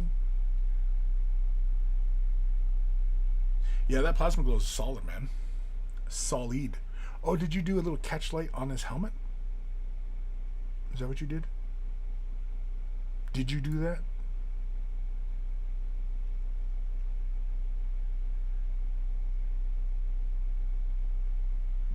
Yeah, these are really good. I really like your weathering as well. All around, I think it's a really solid effort. Like solid. Yeah, like your painting game has definitely 100%. Oh, I like the glow in the skulls there. I like that. Your painting game definitely has gone up. I think without a doubt. But it does seem like you get quite a bit of practice recently. Like you've been sitting down doing a lot of painting. Also, Heretic Scott does a stream on Twitch as well. Sometimes posts in Discord when he's doing a stream. I haven't tuned into the Heretic Scott in a bit because I've just been busy with my own bullshit. But yeah, if you ever want to tune in. It's fun listening to him because he's got a fun Scottish accent, and I don't hear a Scottish accent that often. Yes, I know everybody in the UK has accents, and they're really, really awesome. I'm not saying that. Jeez Louise. Yeah, I like that incorporation of the glow. I like it like in the little tiny amounts that you have it around the figure. Like little tufts of hair in the backpack, in the plasma glows, and it's a really fun little spot of color in otherwise, this kind of muted color scheme, whereas the blue kind of just brings you in, otherwise, yeah, you gotta have like this really kind of just not using it as a negative, but it has a very muddy, desaturated appearance around a majority of the figure, and yet you have this really saturated blue in that torso portion, and then of course you throw in that little splash of color in there, and yeah, I dig it.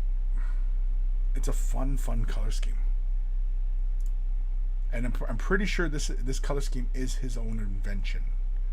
I'm pretty sure.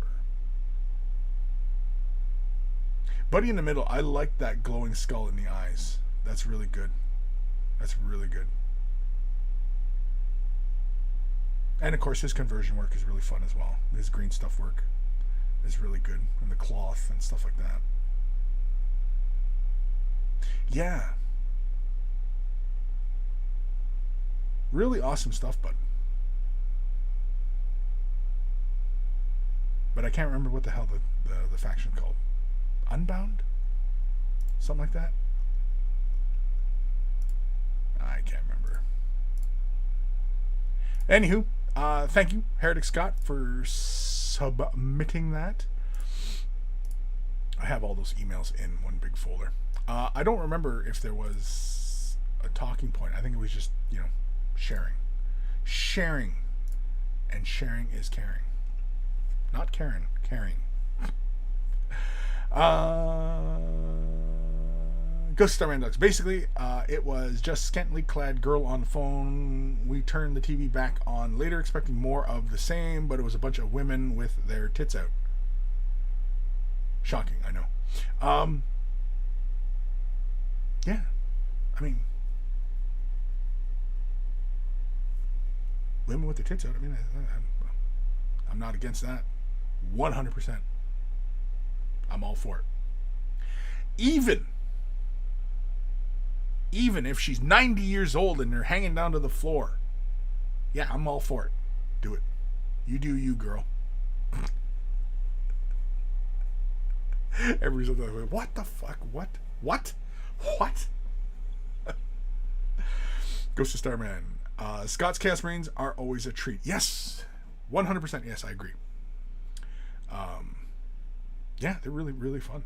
I like them.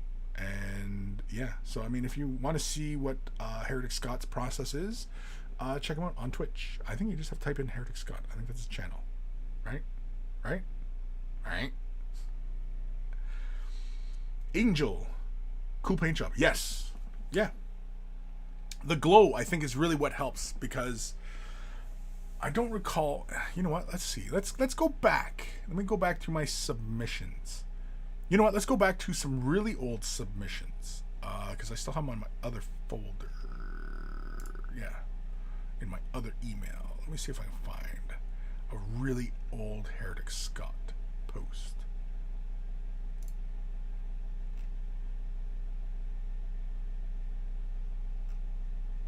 Oh, wait. No. Sorry, I'm getting confused now.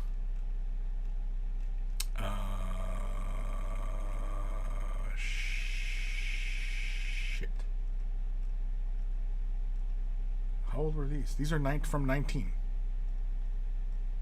I'm trying to find an old Heretic Scott post, but I can't seem to find one.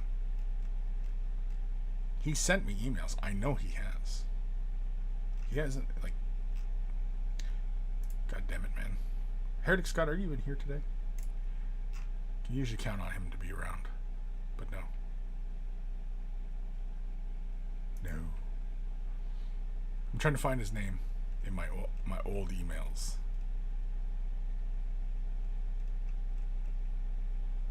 Do you think I can find him? No. It's like Romper Room. I can see Kevin Cabal. I can see Ben Ellis. I can see John. I can see John Chai Shop. That's a name I haven't seen in a while. Fucking hell. I'm like 3 pages into my emails here. My old emails. I'm in 2019 here. Territory. He's had to have sent me.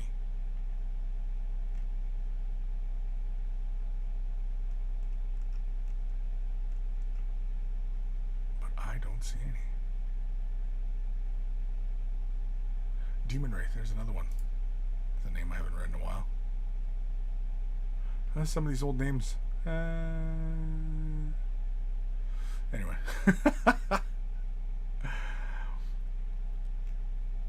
I was gonna pull up an old picture of his work. Do you think I can find an old picture of his work? No. And I'm pretty sure he's not been following me that long. I'm pretty sure Heretic Scott's been around for a while. Fire Drake 18. Maybe I'm wrong. That is very possible. I have been known to be wrong from time to time. I even have Ghost of Starman Deluxe from 18. I'm into 2018 now, people. For God's sakes. Excuse me. Okay, I give up.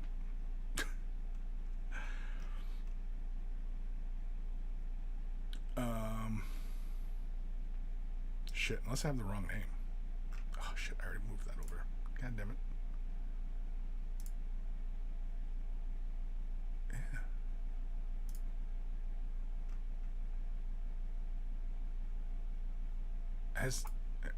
Has Heretic Scott only been, like, sending me stuff in the last couple of years? I thought he's around a lot longer. Anyway. I realize this is incredibly dull. Trying to find an old email.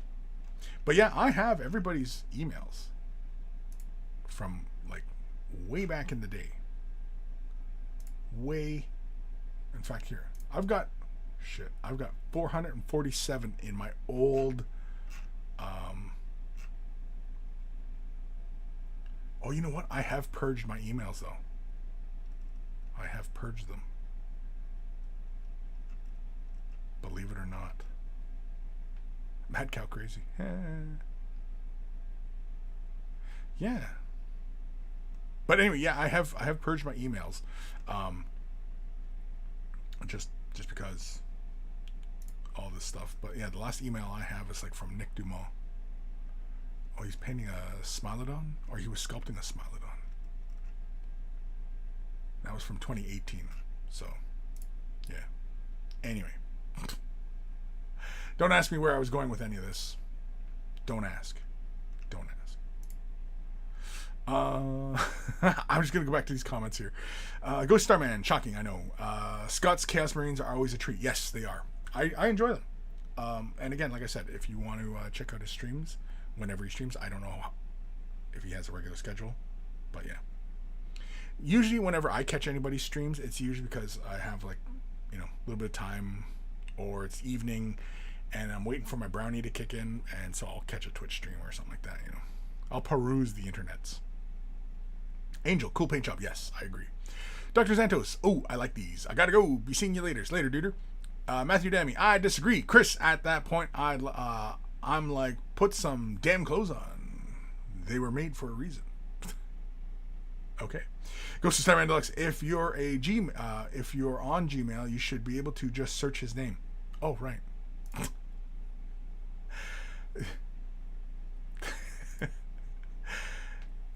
Thanks, Ghost. Let's try. No? Okay, here, wait, hold on. I've even already fucked this up. No, there's no. Okay, let me see here. Let's go here. It's here. Okay. No, that doesn't even show up either. Because I'm typing in his email address, even in the last email he sent me. What is the damn? Okay, let me try this. No, this is weird. No, okay. All right, I'm trying his username, and I get no matches in Google. What?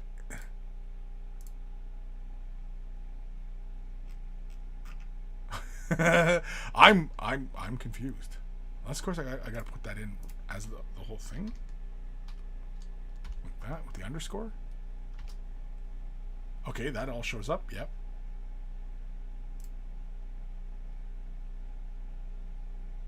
Oh yes, yes. I was sorry. I was just looking at his last email, and it was about he was talking about he was shooting in RAW on his camera, because I was recommending to him that he start working in RAW for his photos, which I recommend for anybody wanting to do better photography. No, in my old email, I do not see anything from him.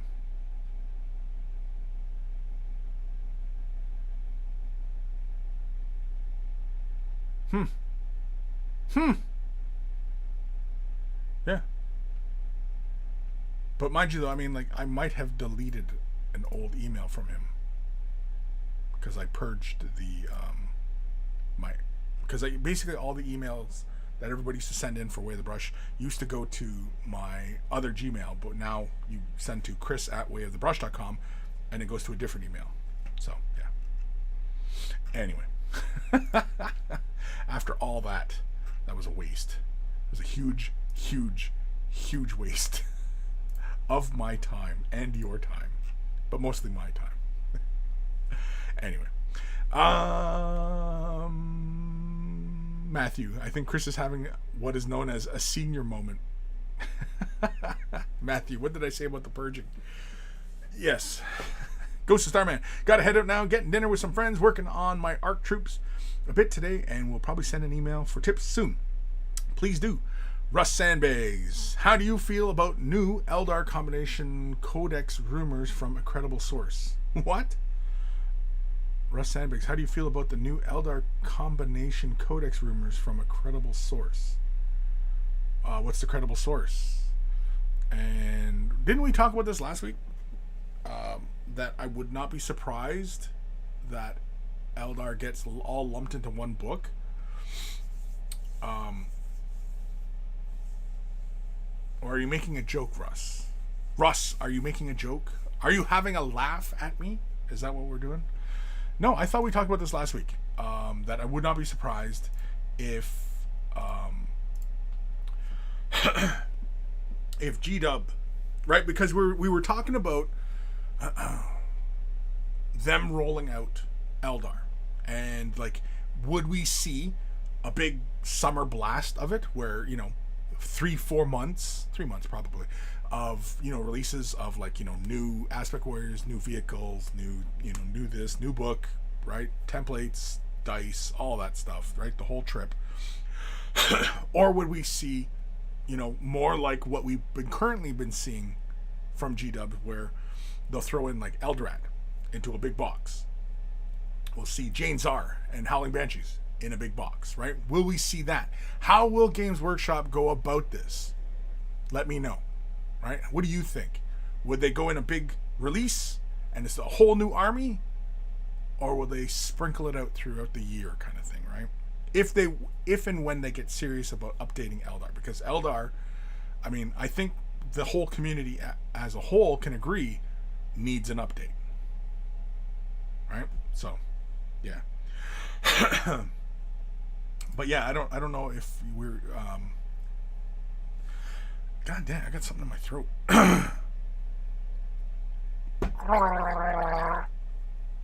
It's probably like a goddamn dog hair floating around. I got my fan blowing at me, but I get like doggy hairs every once in a while. They probably flew right into the back of my throat.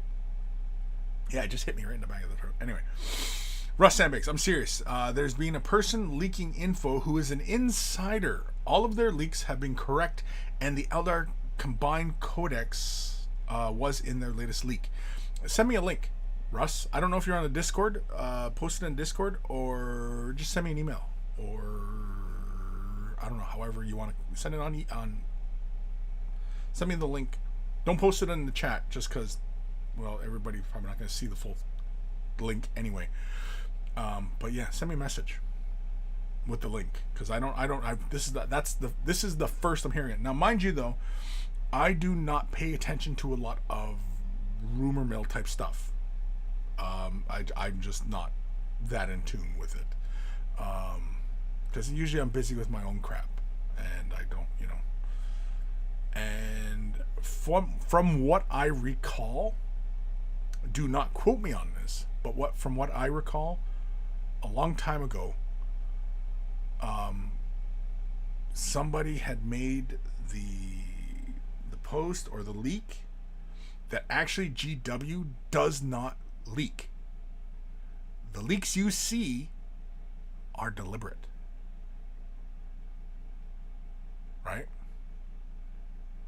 Especially with this whole rigmarole about NDAs that everybody's been talking about in the last couple days. Yeah, if you're not familiar with the whole NDA debacle thing, yeah, that's another bit of controversy that everybody's been up in arms about. It's a lot of this is what it is. But anyway, yeah, because for anybody to actually leak anything, I'm pretty sure it would not be that difficult to find out the source, and if there was actual breaches, right? They'd be in trouble. And there would be an actual record of it, right? Because somebody could get potentially have a lawsuit on their hands. But we don't hear of any lawsuits. And this has been for years and years and years and years and years and years and years. Yeah, it's been a long time. Rumor mills and, leaks. And yeah, I remember somebody had mentioned once that in fact G-Dub does not leak. There are no leaks. These things are deliberate. They're deliberate because they know that there's people out there who are constantly scanning around and, oh, there's a strange image. Oh, what's that in the background? Oh, it's a fuzzy image. And you know what I mean? It's like UFO photography, right? Like, why is it that UFO photography, how come it's always these grainy, blurry fucking images, right? It's the same kind of thing, right? Bigfoot, grainy fucking image. How come it's always these grainy images? How come it's always these shit quality, right? When the prevalence of all these high-res, 10 megapixel cameras in everybody's pocket now, and there's all these crappy images. And so, yeah, I remember that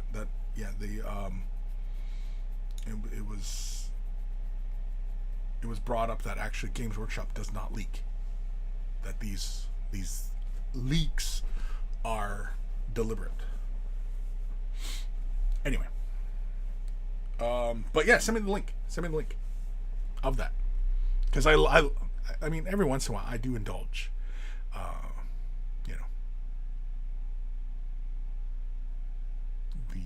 I sometimes I do need to scratch the itch, and I would very much like to hear about some Eldar news, whether they're getting scrapped, whether they're getting reworked, whether they're being left alone, whether they're made worse. I fully expect them to get made worse. I fully expect them to nerf the fuck out of them, as it were, as the kids say. Yeah, because everything goes to the Space Marines, right? The Eldar thing used to be glass cannon, right? You could describe Eldar in that term, glass cannon. They hit really, really freaking hard, and they had the maneuverability. But a lot of armies have that distinction now, where they can hit really hard and they have high maneuverability. Look at Space Marines, right? Primarily Primaris.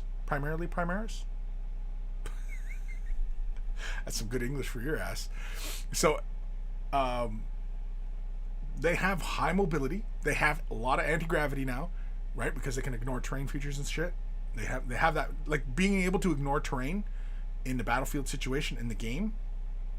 That's very advantageous because you can do a lot of tricks with that, right? And you're not hindered by that kind of stuff. So you're free moving versus having to move on foot and get caught in bottlenecks, and what I mean, like. So that used to be the big thing about Eldar. Well, how are they going to get that distinction now when everybody else has many other things like that?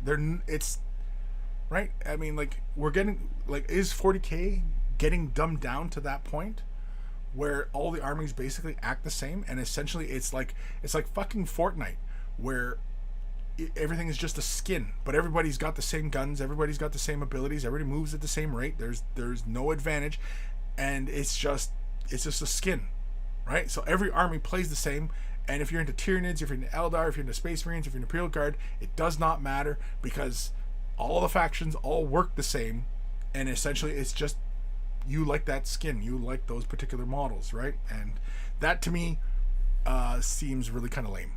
I hope that's not the route that they think that they need to go. I hope to God that that's not the route they think they need to go. Because I'd be very disappointed. I would be disappointed. Where the hell am I? Matthew Demi. I thought this was the show. I thought that's what this show is about. It's us having a laugh at you.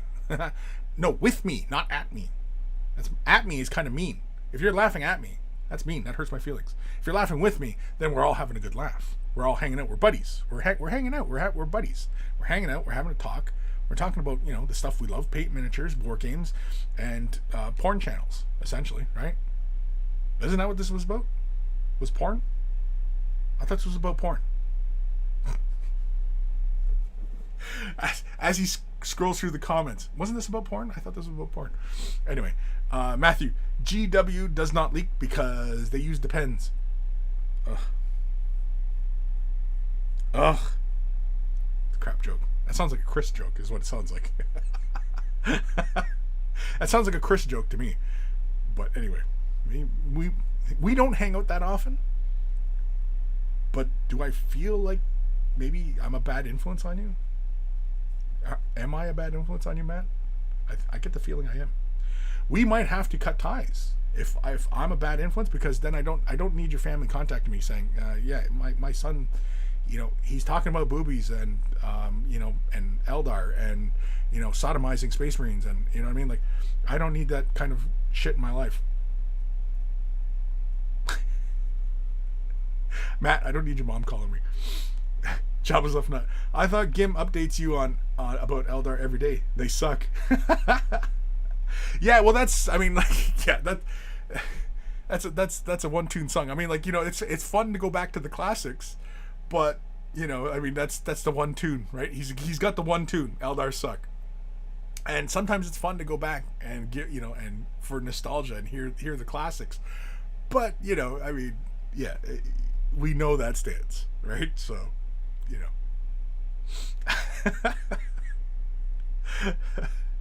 Good old Gim.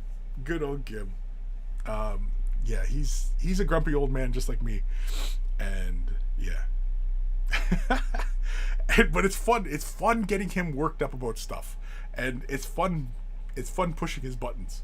It's fun. I am an asshole, and yeah, anybody who really kind of if you're in the circle of trust, yeah, be prepared, because I will poke you. I will hit you with whippet sticks. I will hit you with that whippet ripcord. That was what it's called, the ripcord. God, I missed that. I saw that on eBay and I was thinking, man, maybe I'll just buy the ripcord and just start hitting people with it, showing the dangers of late 20th century toys for kids. We really did live a feral type of lifestyle, didn't we? For all you kids from the 70s, born in the 70s. Yeah, we did live a feral life, didn't we? Like, we were impressed by cave paintings. We were impressed by that. Like, that was some shit back in the day. Matthew Demi, but does a 12-year-old tell you that they're porking your mom in 40K? Does a 12-year-old tell me that they're porking my mom in 40K? No, only on Call of Duty and shit like that you hear that kind of trash talk. In 40K tables, no, because it's a face-to-face type of thing, right? I mean, I'm not going to have... Well, 12-year-old's kind of young to be playing 40K anyway, but, I mean, that is the bare minimum, I think, right? Because the boxes say only... This is not a toy. Oh, I can't... I was about to grab a box. I can't grab that box. Anyway, it's not for kids. It's not a toy. It's not for kids. 40K is not for kids. For teenagers, though. But yeah. And only a couple times. I can count on one hand where disagreements over rules and whatevers got to damn near physical. I don't know if anybody actually got into a fist fight over a game. They've come close, but I don't think anybody's ever actually gotten like, no, I fucking rolled a 5. You know what I mean? Like, I don't remember anything like that. But yeah, I can remember some shouting matches and people, right? Fisticuffs were coming up. I can remember that. Anyway. Good times. Lupus Angelus or Analus? Lupus Analus. I like that better. Lupus Analus. Hello, got to see you live again. I'm alive again. I am alive again. I do have necromantic abilities, and so I can come back, and yeah, I do have that capacity. I have that capacity for coming back and coming on backs. Russ Sandbags. I really feel like the hobby has a huge barrier to entry. I would like 10th edition to bring down those barriers and bring lots more people into the hobby. I get the feeling you're making a joke here, but honestly, with that broad of a mandate, it could be that mentality that can kill a lot of this. Because I mean, like I too feel like there is a high barrier at times, depending on certain things. Like, for example, a high barrier being, say, people who enjoy a good story, right? Say you have a friend who, like you, is of a similar mindset and enjoys good stories, a good yarn. How do you get them in to the lore of Warhammer 40,000? Never mind Age of Sigmar, never mind any of the other stuff, right? The lore of Warhammer 40,000. How do you get them into it? Like, I've been asked that question many times, and oftentimes I don't feel like it's a really good answer, but like the rule book, the core rule book, the big rule book that has a lot of the intro background material, right? That feels like a starting point, but that doesn't feel like a very good starting point because, well, I mean, you can always lend it to your friend. You wouldn't recommend anybody buy the rule book just for the lore, right? I mean, would you recommend the rule book as a starting point for the background for somebody who is just interested in the stories? Now, as far as the novels are concerned, where do you send them for that? Where's a good starting point? I know a lot of you are going to say Horus Heresy, but I do not think that is a good starting point. That's like telling anybody who gets into Star Wars, yes, start with Episode 1, Phantom Menace. Who's going to recommend that? Who in their right mind is going to recommend? To get into Star Wars, I recommend you start at Episode 1, Phantom Menace. Nobody does that, right? Everybody starts off at the very logical starting point. Episode 4, A New Hope, right? Go by theatrical release as opposed to numerical, right? So, for me, personally, the book used to be called Inquisitor, and it was one book by Ian Watson. And I feel like that's a good starting point to kind of get your foot and get a feel for the grim dark, so to speak. And they broke it up into 3 books: Inquisitor, Chaos Child, and Harlequin. Why they broke it into 3 books, I have no idea, but whatever. Maybe because I think Inquisitor was a big book when it came out. It was all one book. And I feel like, and personally, I feel like that would make an excellent movie to get everybody into, but now we're getting so much multimedia from, like comic books and movies and animations and, you know what I mean, like all this stuff, that kind of doesn't really feel that necessary anymore, but who knows. But yeah, I don't know, where do you start somebody off on the lore of Warhammer 40,000? Where do you start them, right? Where do you start them? I have no good answers for that. I have no good answer mainly because I have not read everything, so I can't recommend any particular point. I know many of you will say Horus Heresy, but really? Do you think so? Somebody brand new? Because that's what I mean by with the analogy of Star Wars, right? You don't start somebody off in Star Wars at Episode 1 because they're not going to get into it. Episode 1 was only made for Star Wars fans, essentially, right? So, yeah.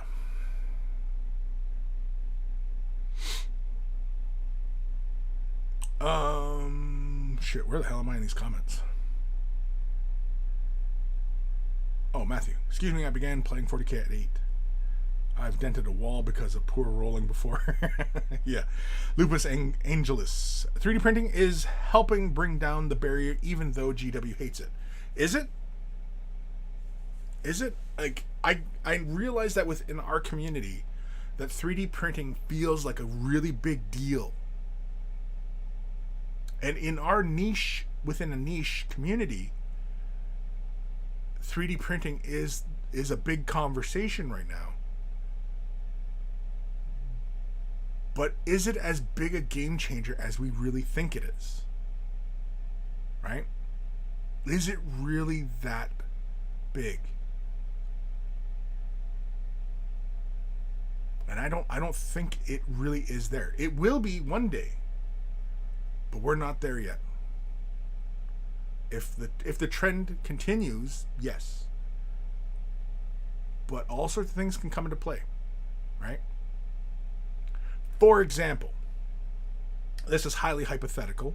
This is not based in any kind of truth, science, or anything like that. But let's say, for example, in the world of 3D printing, what if all of a sudden studies come out, and I'll say a whole bunch of studies come out, that the resin is carcinogenic.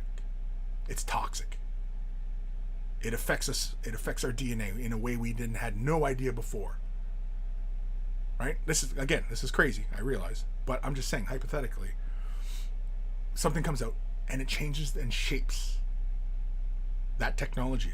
All of a sudden, bang! Well, that puts a serious dent in the viability and commerciality of 3D printing. What then? Right? That's just an example. I realize that's just a huge, silly idea, but I'm just saying, hypothetically, something comes along, you know what I mean, and basically ruins the whole party for everybody, kind of thing. Dark Commission. My local library has all the 40K books, apparently. Cool. Lupus Angelus. Gaunt's Ghosts. Gaunt's Ghosts, yeah. I like the Gaunt's Ghosts. But the thing is that with Dan Abnett, I mean, I suppose it's not that big a barrier, because he writes about interesting characters, right? And that's what draws you into a story, is the characters. A lot of times it's, people say, oh no, it's the setting, it's this, it's that, it's blah blah blah, it's the characters. They gotta have interesting characters, and Gaunt's Ghost is full of interesting characters because they're just humans, and everybody today can relate to it, right? The characters we can relate to. Space Marines are hard to relate to. It's hard to relate to them, and that's why they often have to, bring them down a bunch of shades. But it really wouldn't, it's not very realistic to imagine these zealots, these religious zealots, being very relatable, unless of course you yourself are a zealot, right?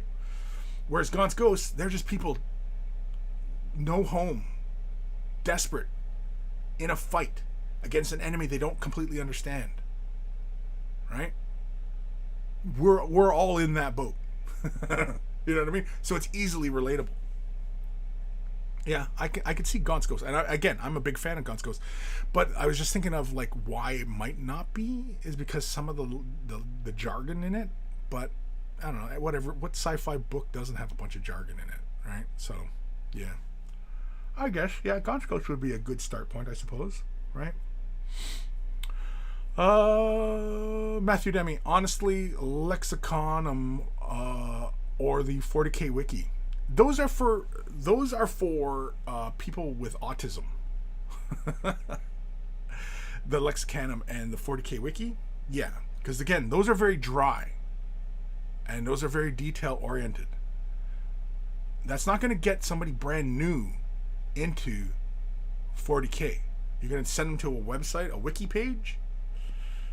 That's not going to get somebody excited about it, right?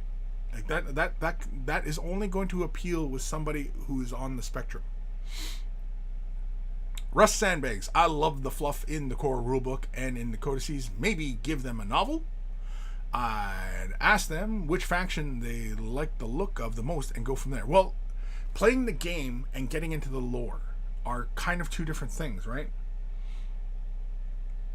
Because I mean, getting into the game and collecting the models, Sure, it's as easy as, well, which ones look cool to you? Paint them up. Don't worry about how they play. Do they look cool to you? Yeah? Okay. Do you like the colors? Yeah. Do you want to paint? Yeah. Do you want to play the game? Sure. Here's how they play. Okay, I get it. You know what I mean? And then, and then they're in. They're hooked and they're in, But yeah. Grim. Agreed, Lupus. That's where I started. Yeah, Gaunt's Ghost? Yeah. Yeah, I think Gaunt's Ghost is a good one. Radu Lycan, Space Wolf by William King. I don't know if I read Space Wolf. I've read a few William King's. His Gotreks. Yeah. I think I might have read Space Wolf. It again, Space Marines, stories about Space Marines, like if you really think about it, it is hard to write about Space Marines. And even the Primarchs, like in Horus Heresy, they make them so human. They would not be human, right? So it's just like writing about Eldar. Like even that is hard, and yeah, it has to be told. It has to be stories from a human perspective in the Warhammer 40,000, so that anybody who is not familiar with this stuff can make attachments, right? And Gaunt's Ghosts, I think, is a good one, but I don't know if that's the really great one. Again, I have not read all Black Library's material, so I don't know who has. I'm sure a few of you out there have read every single thing, which is why I'm putting it out there that what would be a good starting point.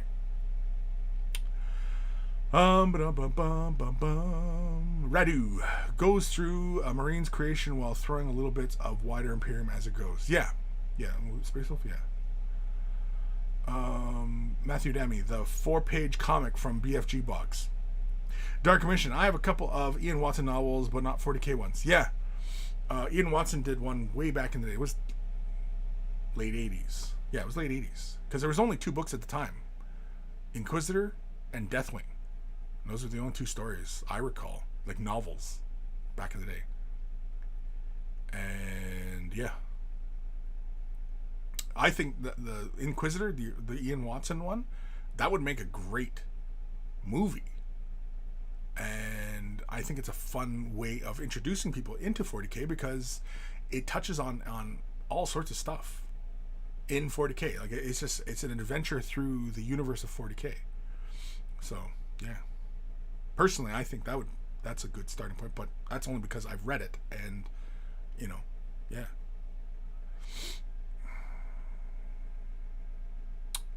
Matthew Demi, 3D printing has resurrected the old specialist games. Well, with the resin is carcinogenic if you drink it, besides giving you chemical burns.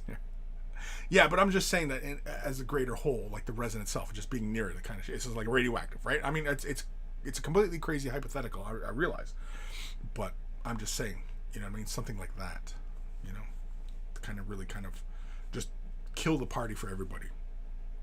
It's entirely possible. Because there's no studies been done on this stuff, not that I know of.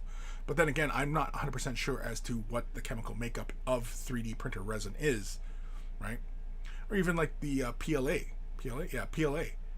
Because we know that when you're making that, when the printer's running in the PLA, you get fumes from the PLA. Who knows if that gets linked to any kind of cancer?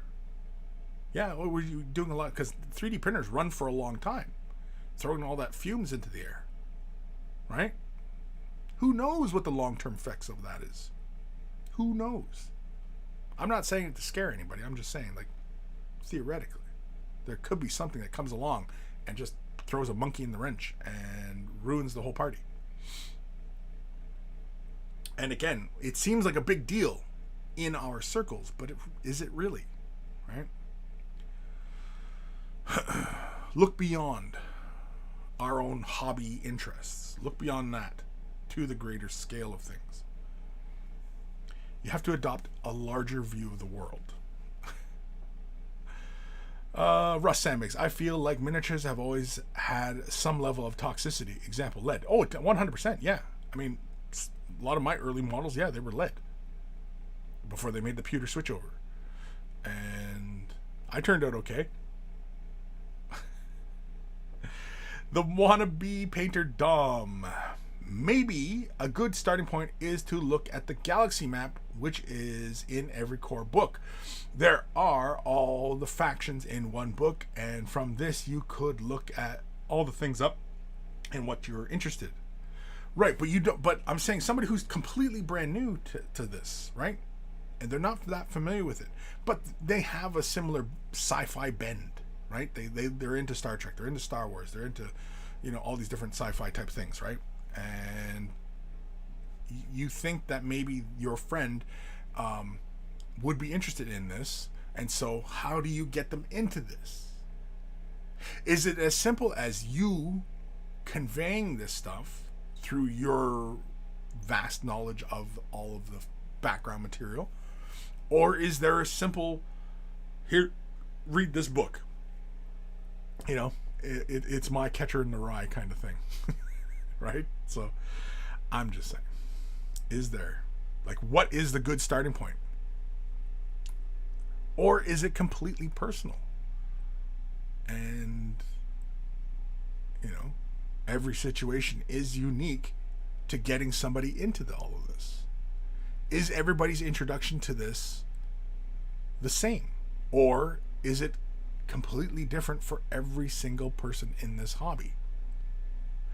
Yes, I realize that the permutations are unique to everybody, but there's always a lot of commonality to what gets us into it, right? Like, for example, we all love movies. We all love Star Wars movies. We all love Star Trek movies. We all love, sci-fi, right? That's a commonality, right? I'm just saying. I'm just asking questions here.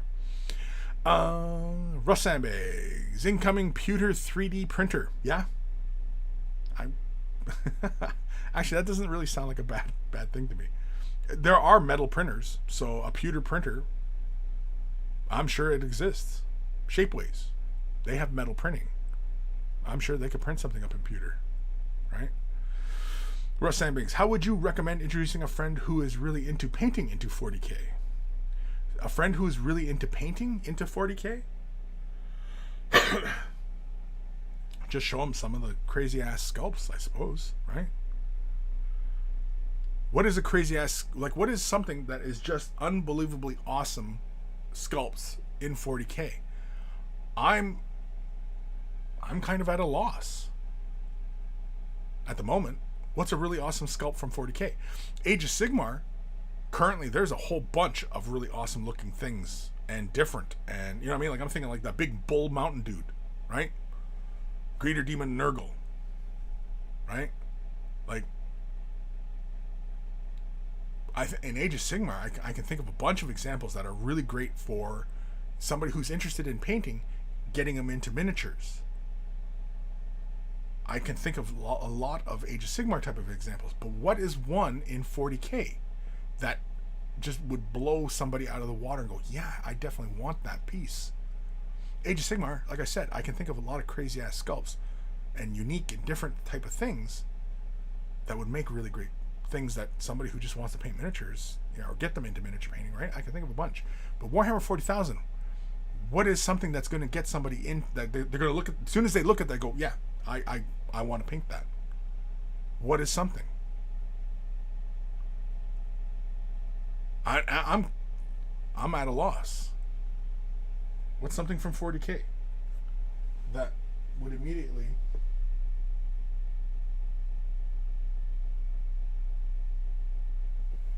I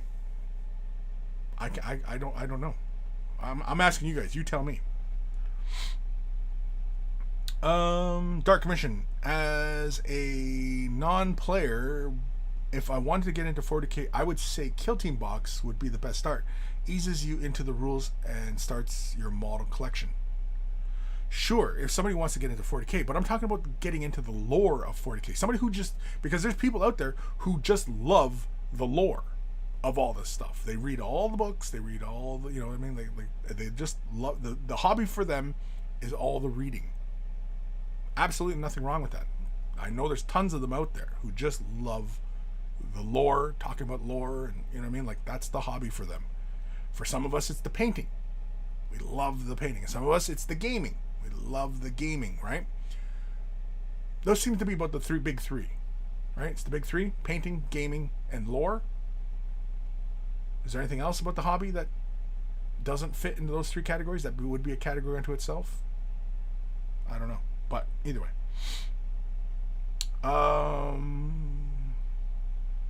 Matthew picks up 40k lore book that then determines John Lennon must die.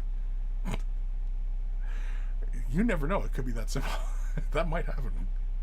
Kevin Cabal, I second Dark's suggestion. Kill Team is great intro.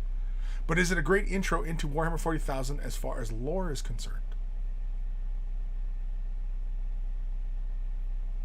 That's the question. Matthew Demi, the metal printers don't actually print metal, but the print one uses molds. Does it? I thought it was the metal printers. Because that's there's these big industrial ones they do for like the car companies, and it's a metal printer. It prints metals. Kevin Cabal, any Primarch or Demon model is pretty cool. Plus vehicles. Yeah, I suppose maybe the vehicles. Would somebody really get it? Because, I mean, if they come from, like, say, you know, they like scale modeling, right? They like doing the cars and then World War II airplanes and stuff like that. I suppose that would be an entry point. Yeah. I suppose. I guess it's really is kind of individual, again, on how you introduce somebody to it, right? What are their interests? What are the previous interests, right? If they're into painting. If somebody was into painting, what is the model that gets them into painting? Maybe there is no good answer for it, I guess, right?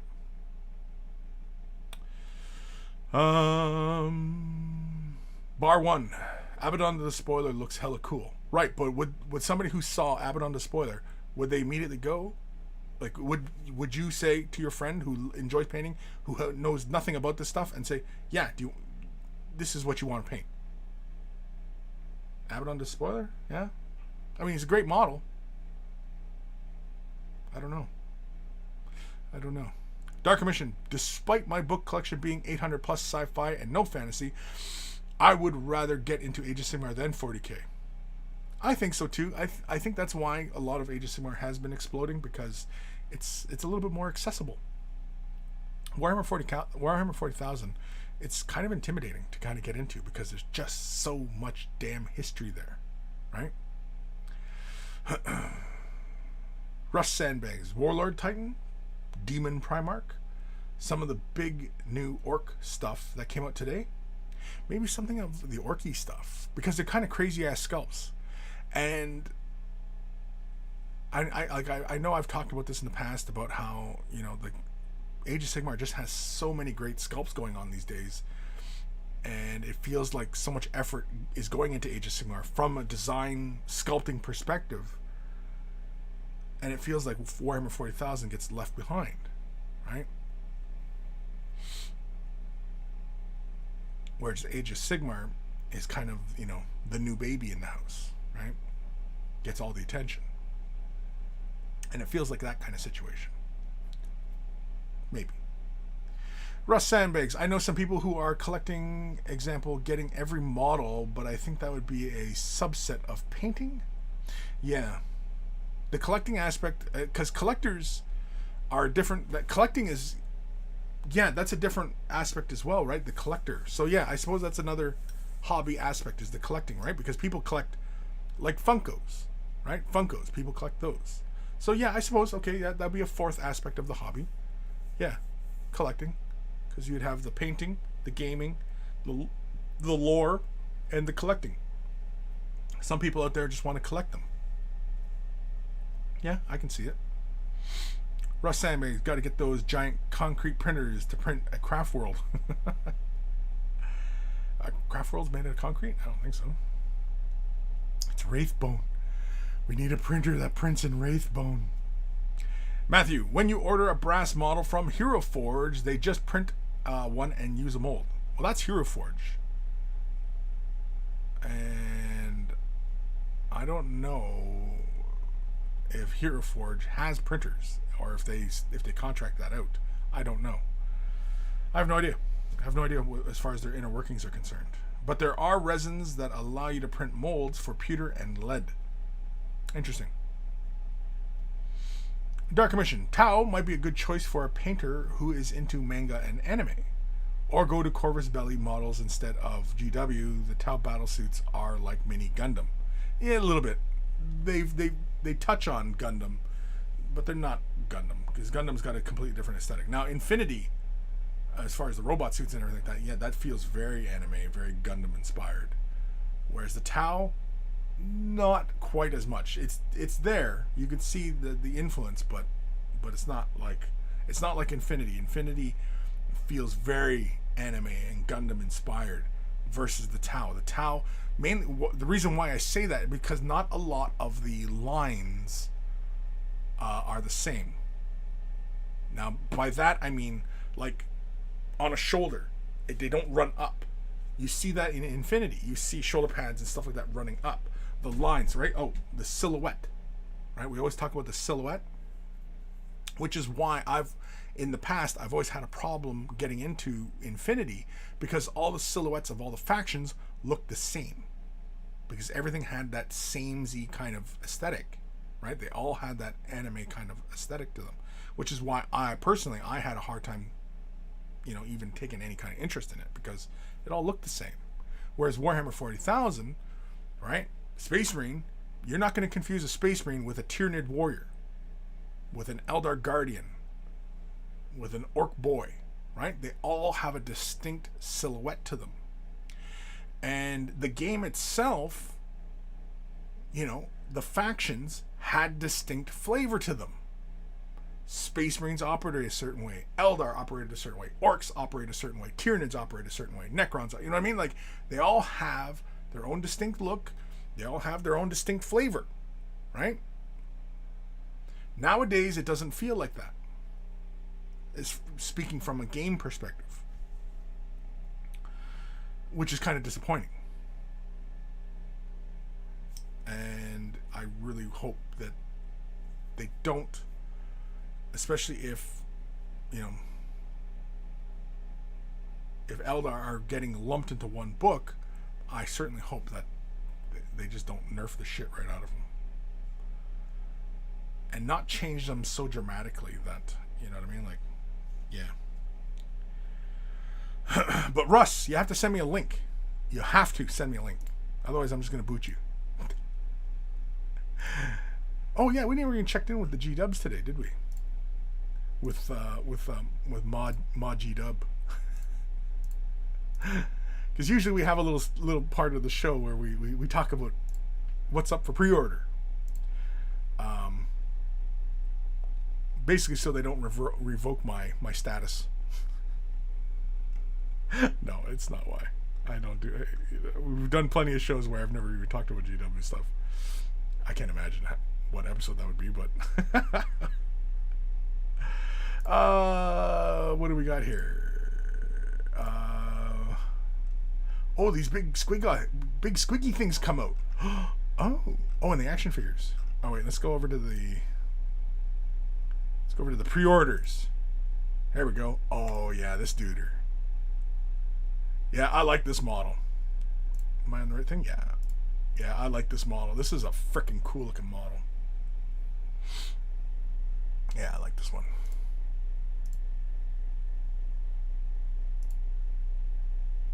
And isn't it a two fur kit? Jeepers creepers, it's 31 British pounds. Oh, am I on the UK site? I am. Oops. Yeah. I just like this kit. It's just really cool. I'm more interested in the squig than the Orc Boy. I think it's just hilarious, man. It's just too damn fun. Like, what's not to like about this model? Pain Boss. Oh, he's a Pain Boss. He's not a Pain Boy anymore. Are Pain Boys gone and they're all Pain Bosses now? That's a cool looking model. I must have missed the previews on this guy because this guy's not familiar at all. I actually really like him. I like his little grot. Oh, his grot's got a little unicycle foot. That's awesome. I like the squig as an IV bag. I like this little dude. Look at this guy.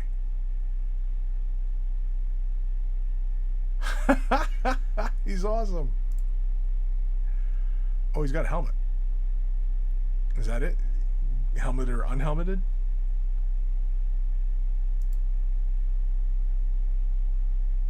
Oh no, he's got different claws as well. Okay, yeah, because he's got a big grabby claw, or he's got the pinchy claw.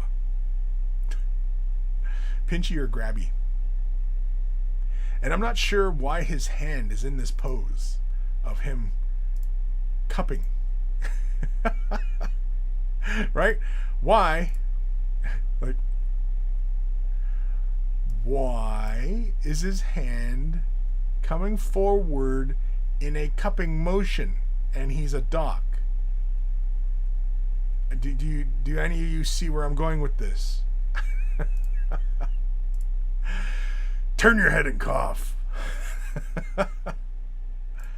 Yeah, the kill rig thing. This thing's pretty cool. Yeah, this is pretty cool. This looks huge too.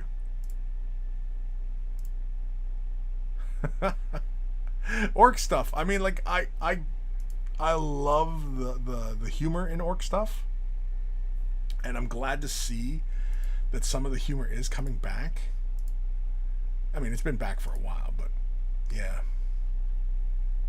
For my money, orcs are always better when they're a little bit comical. They're kind of the comic relief of 40K. Because otherwise 40K just becomes too damn serious. 85 bones for these action figures. 85 bones. Or, well, 85 British pound. I kind of want them, but I don't know if I'm going to spend the money on them. I like the guy with this little communicator on his arm. He's cool. Not this guy.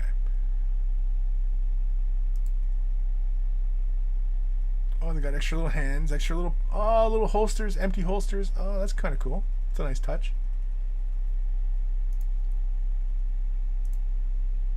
Now, I thought these guys had jetpacks, like jetpacks. No? Yeah, I like this guy. I like him because he reminds me of that classic Marine from Rogue Trader. I used to have him. I don't think I still have him anymore. He has the big communicator on his arm. Yeah, I like this guy.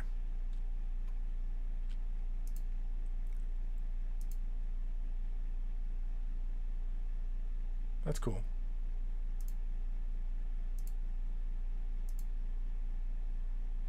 Yeah, I don't know if I'm that fired up about Space Marines that I wanted to get one of these action figures. Again, I'm kind of on the fence about it. Oi. I'm kind of on the fence about it. I don't know. Now, why was this ad in here twice? Oh, it's a different unit of them. There's 2 units. Now, what would be cool? Okay, so there's 2 units of them. Oh. What would be cool, just for the big kid in me, is if they did these figures and they did some bad guys in the same scale, and you could play some kill team with that, because it's a group of 4, and I think these guys in kill team are grouped in 4, aren't they? And yeah, you can play some kill team with some G.I. Joe sized things. Of course, then you got to make some terrain in G.I. Joe scale. But anybody familiar with Inquisitor, they probably already have some terrain. Especially anybody who's had them hardcore gaming groups that was really all about the Inquisitor games. Yeah, I don't know. 85 British. What is that Canadian? I gotta head over to the Canadian site now. I gots to see. Where am I in these comments here? Russ Sandbags. Demons, Eldar, and Imperial Guard feel like they are on different planes of existence sometimes. Yeah. No. Natalie. My sister. Oh, hi, Uncle Leach. Oh, it's Corbin. It's been a while since I saw you live. Hi, my boy. How's it going? Sid's Tyler. He's more machine than Grot. You know why? He's more machine. He's more machine than man. Corbin, I know. I see you, my boy. Hi. Hi. You're not supposed to be watching Uncle, though. You're not supposed to be here because Uncle talks about crazy crap. Crazy crap. You shouldn't be tuning in to Uncle. Please. You're going to get me in trouble. You're going to get me in trouble with my sister. Bar 1, that communicator looks kind of like the Pip-Boy from Fallout. Yeah, it kind of does, but that, here, let me see. RT era Space Marine. Let's try that one. Just RT era Space Marine. It should come up because it was a pretty popular sculpt. See if I can quickly find the sculpt. Of course, I'm not going to find it right away. Sorry, I'm scanning really fast here. I suppose I could just get my Rogue Trader out because it's in the Rogue Trader. And I perused the Rogue Trader rulebook so many times. Like, that was, you know, my Bible at one point, right?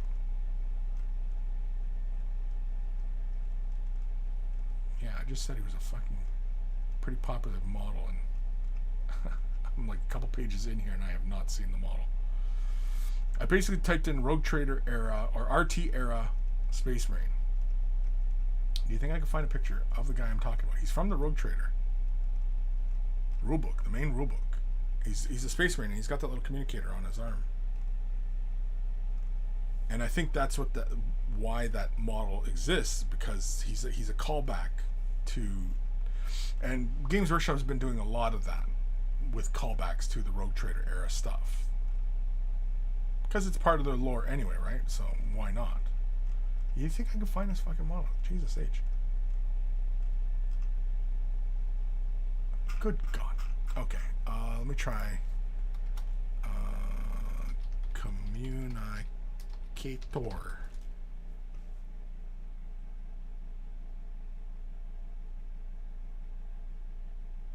Are you? Oh no, it's the first fucking picture. Okay. So anyway, this pic? No. Sorry, fucked up. No, let's go with this one. On the right hand side, I hit a whole bunch of buttons there. Sorry about that. Buddy on the right, he's got the communicator on his arm and he's looking at it. He's going boop beep boop boop. You know, it's a really kind of a dark paint job. I don't know how well that shows up on camera actually, or on the screen.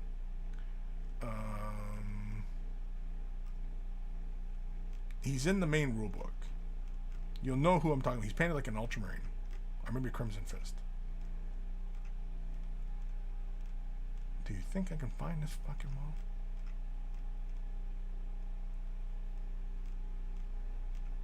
model? Ugh, I'm tired of this game. The game that I'm currently playing, not the game 40K. Although if they keep fucking things up with my Eldar, then yeah, I'm tired with 40K. I'll completely dive into Age of Sigmar. 40K will be dead to me. Dead. It'll be dead. Anyway, that's what that figure reminds me of. Long story short. Oh man, what time we at? It's 2:30. I'm 30 minutes overtime. Holy shit! Good God! Good God, man. Russ Sandbags, isn't True Scale 40K just LARPing?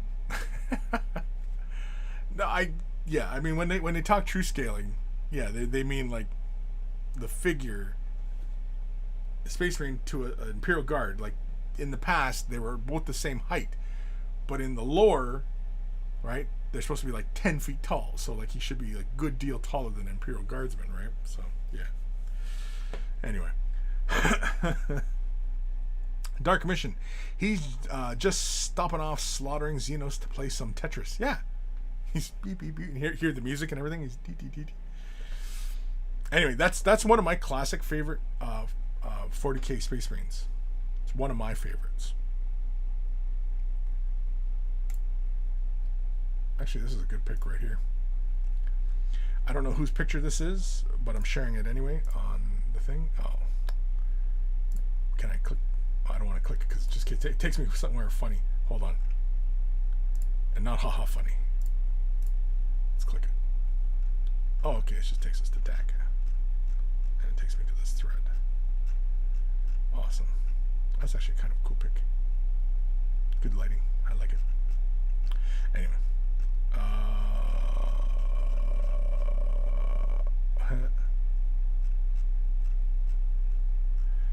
I like that. That's funny.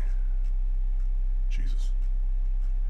I was scrolling, and then it's apparently it's in a DACA thread on DACA. It's like, oh, some Titanic, some classic shit. I was like, oh, that's nice. Then this fucking hit me. Jesus. This kind of scares me. I mean, it's a great paint job. It's a big model, but holy shit. That scared the shit right out of me. It's looking at you. It sees you. Oh, Judge Dredd. Here's a question for y'all. I just had this thought the other day. Oh, because in Call of Duty, oh, that's a nice one. It's based right off the artwork. That's a good one. Here's a good one. Hold on. Here? Yeah. The guard character, the female guard character. There's a bit of artwork in the Rogue Trader book that is, but like that looks like a fairly modern paint job. It's just a good piece. It's a good piece. Anyway. Oh, they had the piece of artwork below. Oh, they got the bunch of classic guardsmen. Anyway. What was I looking for? Why am I on this thread? Why? Lord. Oh, right. I was talking about Judge Dredd for a second. Right. So, Judge Dredd. Okay. Famous comic. Been around forever. Huge influence on Rogue Trader. Huge influence on Rogue Trader. The art style, and in fact, some of the art looks like you see, I think in Rogue Trader, I think you see Judge Dredd in one of the pics. If I recall. Did Judge Dredd influence, okay, the outfit of Judge Dredd, was that a big influence on Space Marines? Does the look of Space Marines in Rogue Trader owe it to Judge Dredd? You tell me. Go ahead, I'm waiting. Where am I here?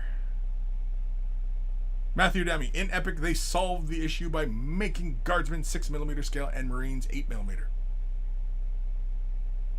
Kim, hey man, you're still going. I just got home. Fucking wedding shit I had to attend. Yeah, I saw your post there earlier. Yeah. Angel, nice. Dark Commission, LSD Marine. Yeah. But anyway, yeah. So did Judge Dredd influence Rogue Trader Space Marines? The look of a Space Marine. Do they owe it to Judge Dredd?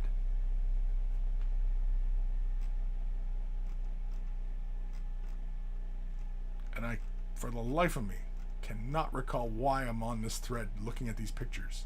Oh, right. It was because, yeah, it was this picture of yes, it was this picture right here.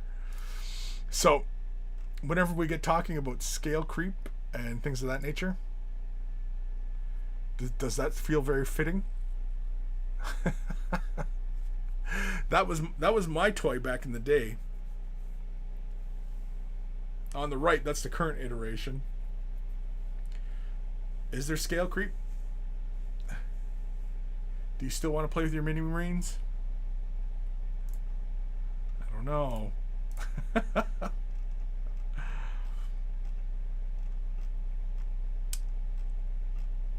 You know the Marine that they put out a few years ago? He was a throwback to the Rogue Trader era Space Marine. He's charging forward with his gun. Do I still have mine? I still have mine around somewhere. Hold on. Just so you guys know which one I'm talking about here. No, that ain't it. That's a Space Marine. Fucking hell. You know which one I'm talking about? One where he's charging forward and he has it's taken from the Rogue Trader era. But it's a new plastic kit. I have them somewhere. Couldn't tell you where now. It's lost to my shelf. Anyway.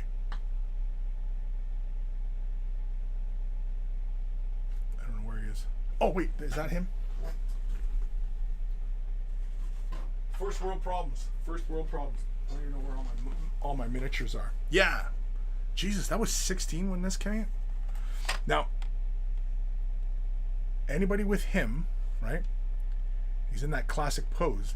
But anybody do a side-by-side of the original and the latest release? Did they introduce the scale creep into him? I'm just curious. Not that it really matters, but yeah. I don't think I have that classic Marine. I don't know if I've ever owned it. That classic Space Marine he's charging for.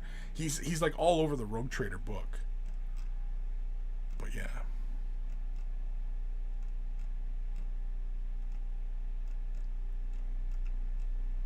Sometimes, just sometimes, I get really nostalgic for a lot of this old stuff. Sometimes. Not all the time. Sometimes I'm like, fuck it, I don't care. Dark Commission, as a long time 20,000 AD and Dread fan, I'd say not. You don't think that Judge Dredd, the look of Judge Dredd inspired a Space Marine, the look of a Space Marine? The big shoulder pads, the helmet, the aggressive face, the knee pads. There's so many elements to it, to Judge Dredd, that look very, very similar to the early Space Marines. Kevin Cabal, Judge Dredd definitely inspired the Arbites. Yes, the Arbites, yeah. Definitely. Matthew Dami, ooh, the Imperial Space Marine, yeah. Kevin Cabal, also love hearing Kris pronounce Arbites. What Arbites? Arborites? Kim, think Mantic or Simon makes a Dread board game nowadays. Thank you. Not what we were talking about. Dark Commission, yeah, I've seen that. There's also the Entrantium Dog game that looks really good. Strontium, yeah, Strontium. Yeah. So no. So basically, no, Judge Dredd had no influence on Space Marines. Is that the consensus we've reached? I'm not on my... Okay, I was going to make sure. I was going through my windows here. And was I showing everybody what my dealio was? No. I'm good. All right, well, I think we're done. We're done. Dark Commission, I don't think so. No, you don't think so. Like, I don't want to get my Rogue Trader out, but don't make me get my Rogue Trader out. Here, you guys can see all my little... Here, I'll move my camera a bit. You can see my shelf up there. Oh, my camera won't budge that high. But anyway, it's a bunch of my books. See, I got Necron Warrior up there. Got the McFarlane Necron. I'm still waiting on the damn Flayed one. I pre-ordered one, and the fucking people I pre-ordered from have not sent it to me. Fucking bastards. Piss me off. I mean, I'm a big kid. You gotta give me my toys. You run the risk of upsetting me if you don't send me my toys.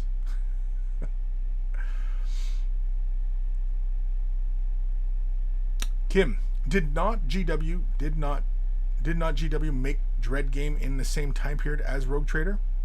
Did they? I don't know.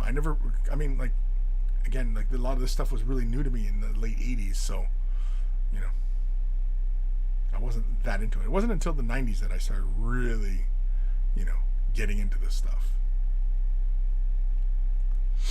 Dark Commission, a Space Marine looks more like a 15C armored knight, I'd say. A 15th century armored knight? That is the general consensus of what a Space Marine is supposed to be like. But, for example, okay, on Judge Dredd, he has this giant eagle on his shoulder pad of his giant shoulder pad with Space Marines who have giant shoulder pads, right? Big round helmets. Yeah, the Space Marines have the covered face and everything like that. There's a lot of design elements, especially in the classic Marines. The ribbed elbow pads and knee pads. Space Marines had those. Classic Space Marines.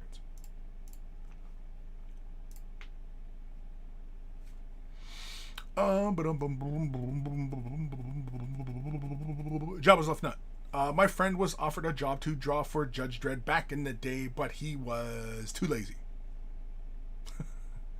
He was offered a job to draw for Judge Dredd, but didn't want to do it.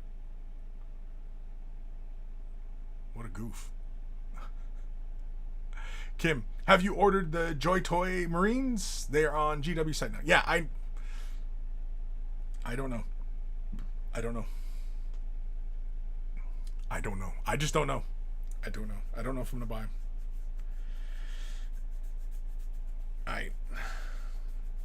I mean, I'm not made of money, but yeah, I don't know.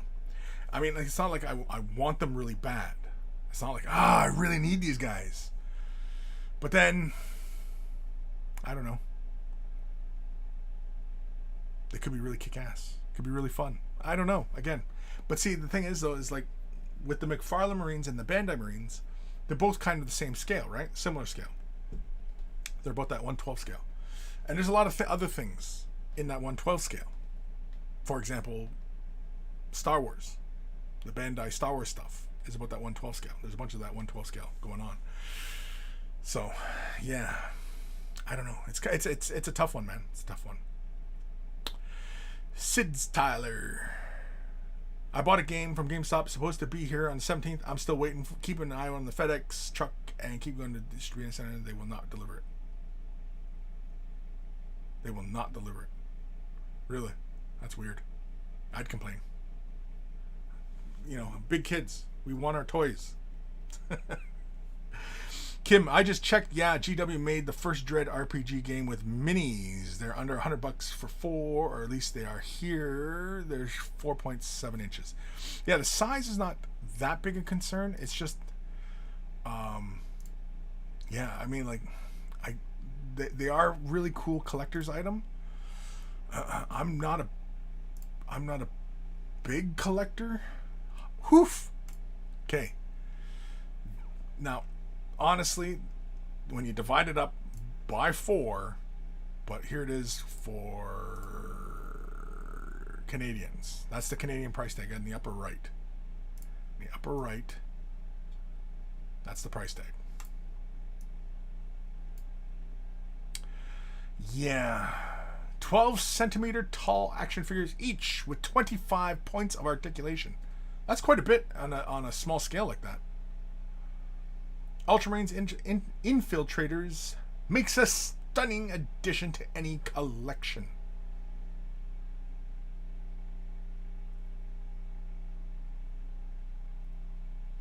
Available until the 3rd of October. So we just get the week. I don't know, $170 for 4 Duders, 4-inch, that don't fit in with anything else. Like, I would be inclined to pick up these. I'd be more inclined, I should say. I'm already kind of inclined to pick them up. But I'd be more inclined to pick them up if, they were coming out with, like, the quad or a land speeder. You know what I mean? Some shit that I can put my G.I. Joes into. You know what I mean?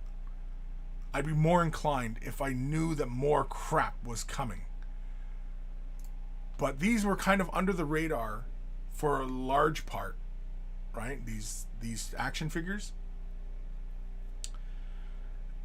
And yeah, I mean, like, you know, they're really cool. But are bad guys coming? Are we going to get Eldar? Are we going to get orcs? We're going to get, you know what I mean? Like, are they going to be in scale or are they going to be off scale? Like, and $170 Canadian for 4 duders, for little action figures. I mean, everybody jokes about, you know, spending $100 on a Bandai Marine. But have you tried to acquire McFarlane Space Marine these days? You know?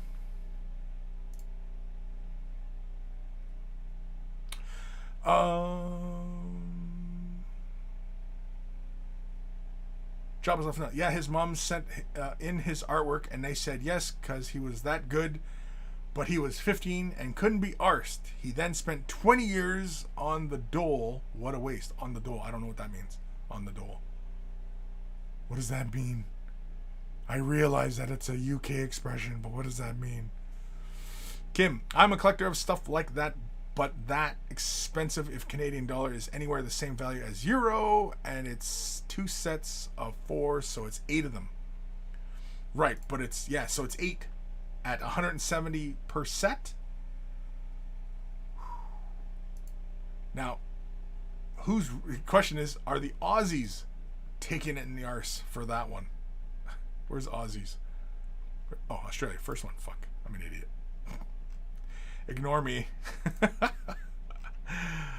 Oof. The Aussies are paying $230 for it. $230 per set. So that's 460 Australian dollar dues for these Space Marines. You really have to love Space Marines to go, yeah, I'm in. I'm in. I mean, normally I'm in. Like, would I spend that much on G.I. Joes?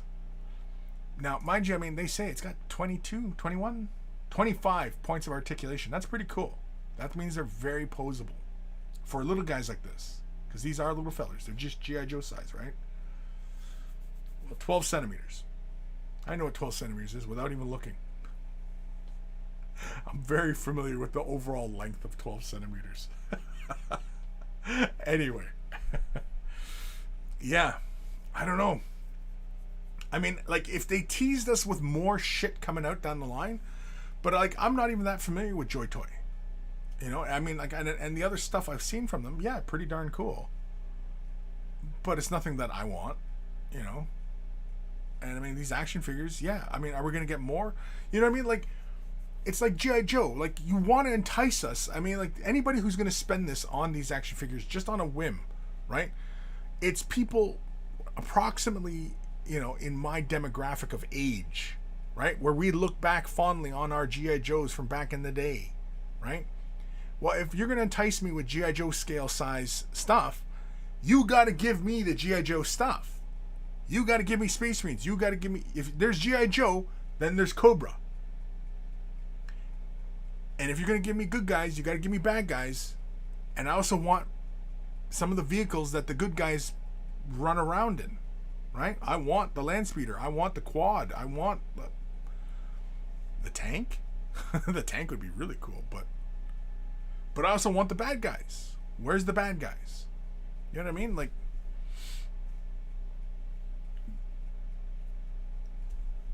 again, it's, you know, and the price tag, yeah, it is kind of a hard sell for me. It's hard for me to justify spending $170 on 4 little G.I. Joes when I'm already spending $20 on a big ass McFarlane figure, which, you know, is a lot of fun to paint. I have not painted my Bandai yet, but yeah. And I've got, I don't know, did I tell you guys? I ordered the Close Combat Intercessor. Got it for a pretty good deal. I think I ordered it through McFarlane, actually. McFarlane has it for sale. They don't offer the Intercessors though, the regular Intercessors, because I was thinking about picking up a regular intercessor if I could find one for a decent price. They're priced pretty much the same as Bandai Marines. You know. Oh yeah, because I ordered the close combat Marine because Mr. Gim sent me a Power Fist and a Sword. So, yeah. And I'll probably do them up in the same color scheme. I might. But maybe a different thing, right? Because he's a Hellblaster Marine with that symbol on his shoulder pad. So maybe I'll make an Assault and then make a different symbol so they can feel like, part of the same army but different unit kind of thing. Something like that, right? Something fun. Dark Commission just found Etsy page with a 6.5 inch Judge Dredd figure for painting. Looks superb and only 22 pounds. Okay. Kim, I hope the Bandai would make some other patterns of the Mark 10 armor. Yeah, it would be cool. I mean, they've already given us the Gravis. Really, from Bandai, all I want is for them to make it a kit. Just give us the kit. Just sell us the model on the sprues in a blank color. Give us that. Just give us that. And of course, make it about reasonably priced as the Star Wars stuff. And I'd buy 100 of those kits. I would buy 100 of them. I'm already sitting on a whole bunch of Star Wars kits that I haven't even gotten to yet. But anyway. Dark Commission, on the dole, unemployed, my career. Welfare. Oh, okay. On the dole means welfare? Okay. What does that mean, dole, though? Dole. Like Bob Dole? Some of the young people out there are like, who the fuck is Bob Dole? Kim, Australia probably feeling it in the molars, being fucked up the arse. Yeah, exactly. Rip Australia, yeah. Kim, yeah, it's middle-aged guys that are the main target for this stuff like this. Yeah, exactly, right? Like we're the demographic who's gonna snap this stuff up. We're the people with the disposable income to spend on collectibles like this. And I don't blame Games Workshop at all for any of this. Like it's more along the lines of Joy Toy. Joy Toy has flown really under the radar as far as getting people excited about this thing. And it's really up to Games Workshop to get people excited.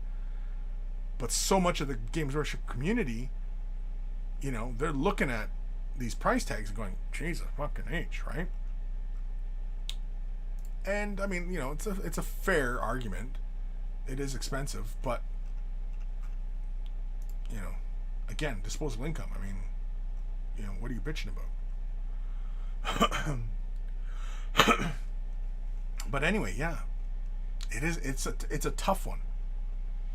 And for collectors like myself, where you are running with limited resources, yeah, it's hard to justify the 170 Canadian for me, right? Like that's a hard sell. Like if there was previews of vehicles coming down the line, then yeah, maybe I'd be more inclined to pick up a set or two. Make a full unit, right? If there was bad guys on the way, again, yeah, it's not too hard to sell. But I don't know. Maybe do I have it all wrong? Like, is everybody jumping on these? Are these going to sell out by the end of the day? Like, if they do, great for them. But yeah. Sid Tyler, big ass McFarlane. Yeah, he's a big ass McFarlane Marine, man. I like them. I mean, like, I've talked about the difference between the McFarlane and the Bandai. Overall, the Bandai is a better figure in many ways, many ways. Break it down. The only way the McFarlane figure is better than the Bandai is the initial cost outlay. That is the only big positive point for the McFarlane Marine. And which is why you see so much third-party stuff for the McFarlane Marines as opposed to the Bandai. Right? But in my opinion, owning both, the Bandai Marine is still the better figure than the McFarlane. I mean, this Marine, my God, man, I could kill somebody if I threw this at somebody. I could kill somebody with this guy. He is heavy. He's a statue. It's resin. It's a solid resin action figure, as opposed to the Bandai, which is styrene plastic, and it's very, very light. It's like a plastic. It feels like a plastic figure, right? So yeah, and it has more articulation. I mean, if you're really about the action figure quality of a figure, the Bandai figure is better because it has way more. I think it has double what the McFarlane does. You know, so yeah. But anyway,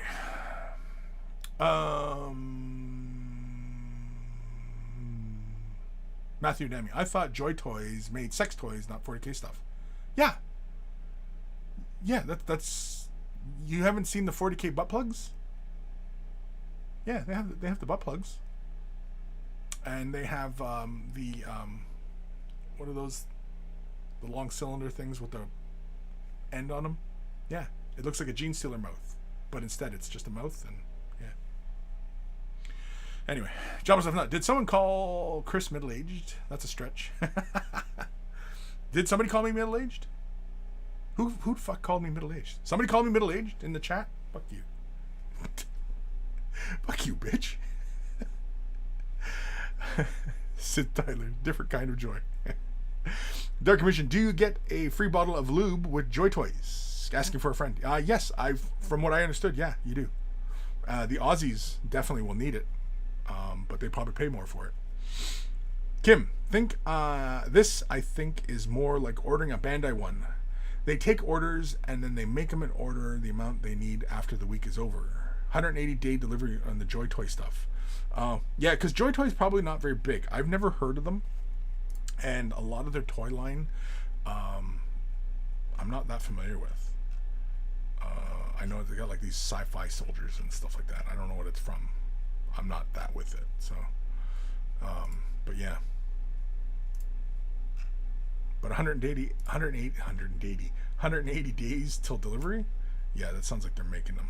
Like this is like the pre-order for them and everything. Where'd you see that? Oh, probably in the info. Duh. Made to order. This set of Vanguard Space Marine Ultramarines Infiltrators, geez, spit that out 10 times fast, is available via made to order from Saturday the 25th of September till 6 p.m. BST on Sunday the 3rd of October, and will begin being dispatched within 6 months of this period. Order yours today to avoid missing out. So yeah. You know what also is another thing? How come there's no links to Joy Toy? It's only available through here. There's no links to their site. Is there? No. That's not very nice. Yeah. These are 1/18 scale.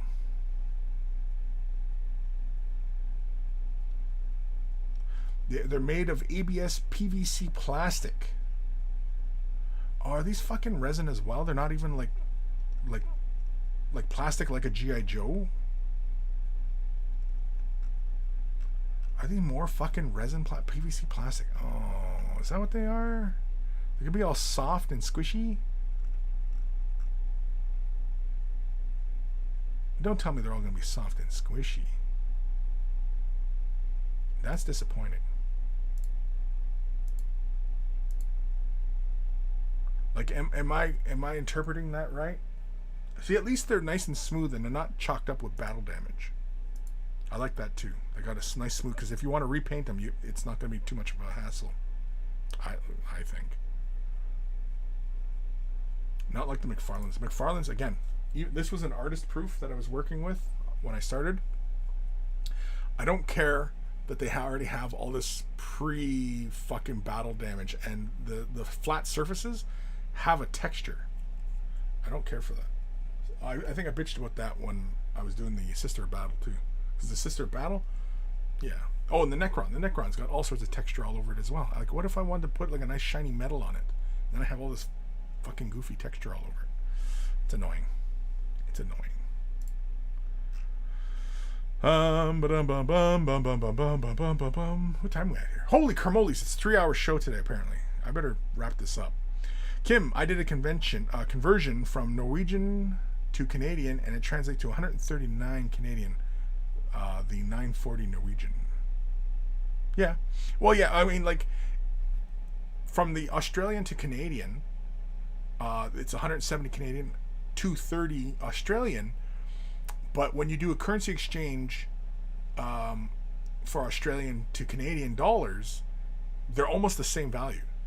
Which, you know, I get why Australians get upset. I get it. I completely understand. I'm sure there's a whole bunch of reasoning for it. I'm sure. But I get why they're upset. Dark Commission, maybe Chinese? The company, Joy Toy? I think it is Chinese, isn't it? I think it is. I don't know. It doesn't. I mean, everything's made in China anyway. So, really, you know, what does it matter? Kim, they don't have a English site, only Japanese. Oh, it's Japanese? Okay, they're Japanese. I don't know. I can't remember. Either way. It's Tyler, for her pleasure. I mean, you got to be a gentleman once in a while, right? I mean, you got to think of her. If you're not thinking of her, for God's sakes, man, it's not all about you. Sometimes it's about her. Matthew Demi, PVC plastic is what they use for the new plastic pipes in our house. Yeah, PVC plastic, yeah. I don't know if the Bandai, or the, I keep saying Bandai, the McFarlane Marines, I don't know if that qualifies as PVC plastic. Because it is soft.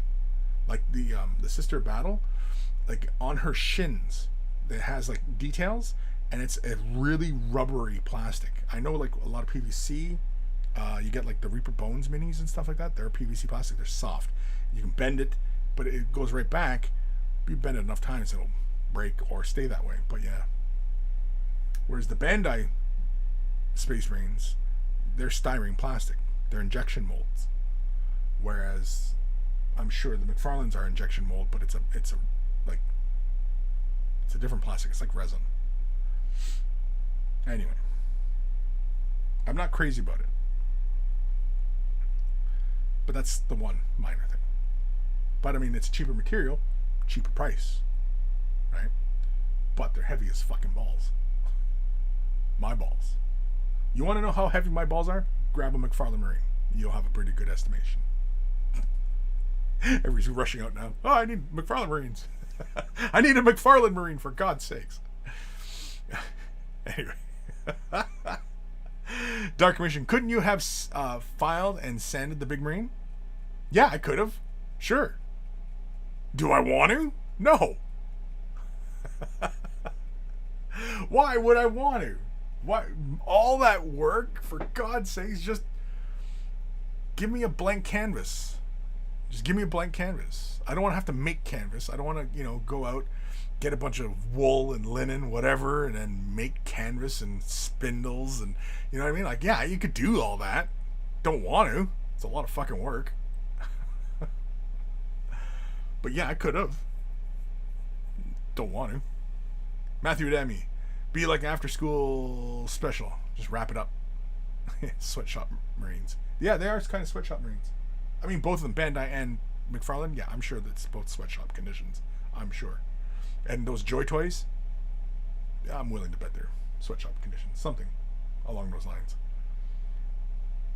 Mind you, I don't know. I don't know if Japanese... I'm sure Japanese have sweatshops as well. I'm sure. Every capitalist endeavor, it has to have high profit motivation for things, right? So, yeah. And the only way you can have high profit is through exploitation, right? So somebody has to get exploited somewhere, either the customer, the worker, right? Exploitation's occurring somewhere. Sid's Tyler, yeah, it is. Kim, PVC can be rock hard, so it depends on the type of PVC. Yeah, I don't know. I don't know if the McFarlane Marines are a PVC plastic, if they fall within that category, because they do have some softness to them. Even the big Marine, there is some softness to it, like the shoulder pads, even some of the joints and stuff like that. They feel soft. Yeah. Again, I mean, like, do I like the Bandai or do I like the McFarlane? I prefer the Bandai. The Bandai, is the better action figure, in my opinion. I'm sure that many of you are going, no, the McFarlane is way better because it only costs $20 as opposed to $100. But go do a quick search right now for the McFarlane Intercessor, regular Intercessor. What does he cost? As opposed to when you're buying a brand new Bandai. Go ahead, I'll wait.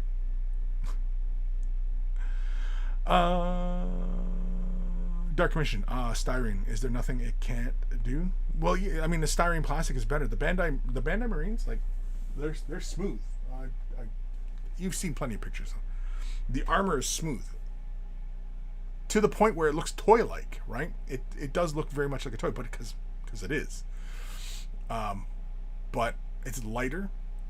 It retains its shape. It retains harder edges, and it's no big deal to spray it and repaint it.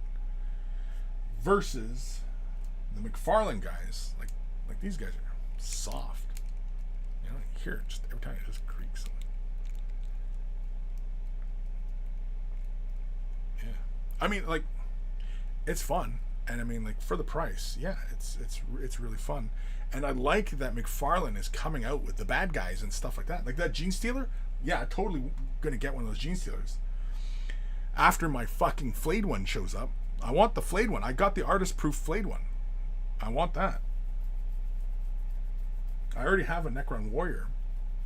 I didn't get the artist proof, although I did see one artist proof where it looks like the Necron is standing up straight. I was like, oh shit, I might have to get that. I know, I was shopping for McFarlane stuff the other day, and I was like, ooh, look at that. Ooh, look at that. Matthew, give your balls a tug. You tip tucker. Dark Commission, next time you get a big Marine, get your wife, daughter to make a doll-sized dress and high heels for it. Diversity Marines. Yeah, it could. I was already thinking of picking up like some cloth and wire to make like cloaks and stuff like that. Then somebody else made it, and I was like, oh, maybe I'll have to just buy it for them, right? Matthew, they're smooth like your brain. You calling me a smooth brain?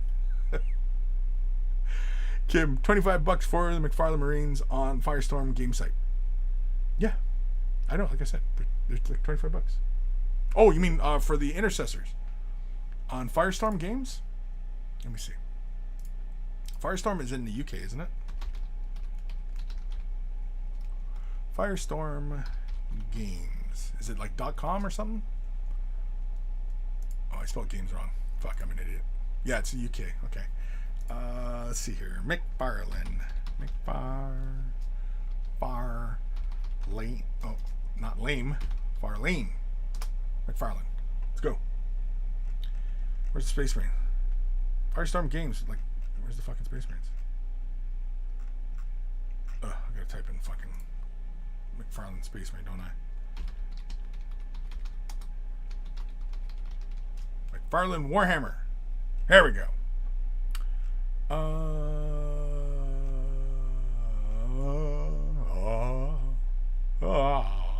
Intercessor. There we go. Oh, he's got 3 in stock. 24 British pounds. 24 British pounds. What's that in Canadian? Canucka bucks. What's Canucka bucks? Everybody's like, what the fuck is a Canucka buck? What is that in wampum? That's the amounts I should be using, right? What did I say? 24? $24.99, I think, right? Was the price? Fuck, I don't even know. I lost the price tag. Oh, there it is. Yeah, $24.99. So, oh yeah, I like when I type in numbers and then it doesn't retain it in the thing. In British pound to Canadian wampum, 43 plus the shipping. It's a little bit much. for a big ass honking piece of plastic or resin, whatever it is. I mean, that gene stealer looks huge. And the orc, you know what? I do not like the orcs. I was looking at them on McFarlane's site, and I'm afraid that no, I do not like the orcs. And the orcs do not look posable at all. Like, are they posable? Are those orcs even posable? Because they don't look posable, man. Matthew Demi, this has become online shopping with Kris. Well, yeah, I mean, we're looking at stuff, man. What? What's wrong with shopping? Come on, we live in a capitalist society. We're all about being consumers, right? So, what's wrong with fucking talking about our shit and our expenditures? What's wrong with it, Matt? Come on. What's wrong with it? Tell me. I still want Buddy to post the link to shit. The thing. You know, the thing about the things. Oh, excuse me. What were we talking about earlier? What was Russ? It was Russ Sandbags, wasn't it? I was talking about things. I said, yeah, post the link. Fuck, I can't remember what it was now. It was something I wanted to talk about, or I wanted the links for. Oh, he's talking about the leak. Yes, the leak. So anybody who knows about the leak that he was talking about, please tell me. Unless, of course, he was making a joke. In which, course, tell me, because, you know, I get jokes.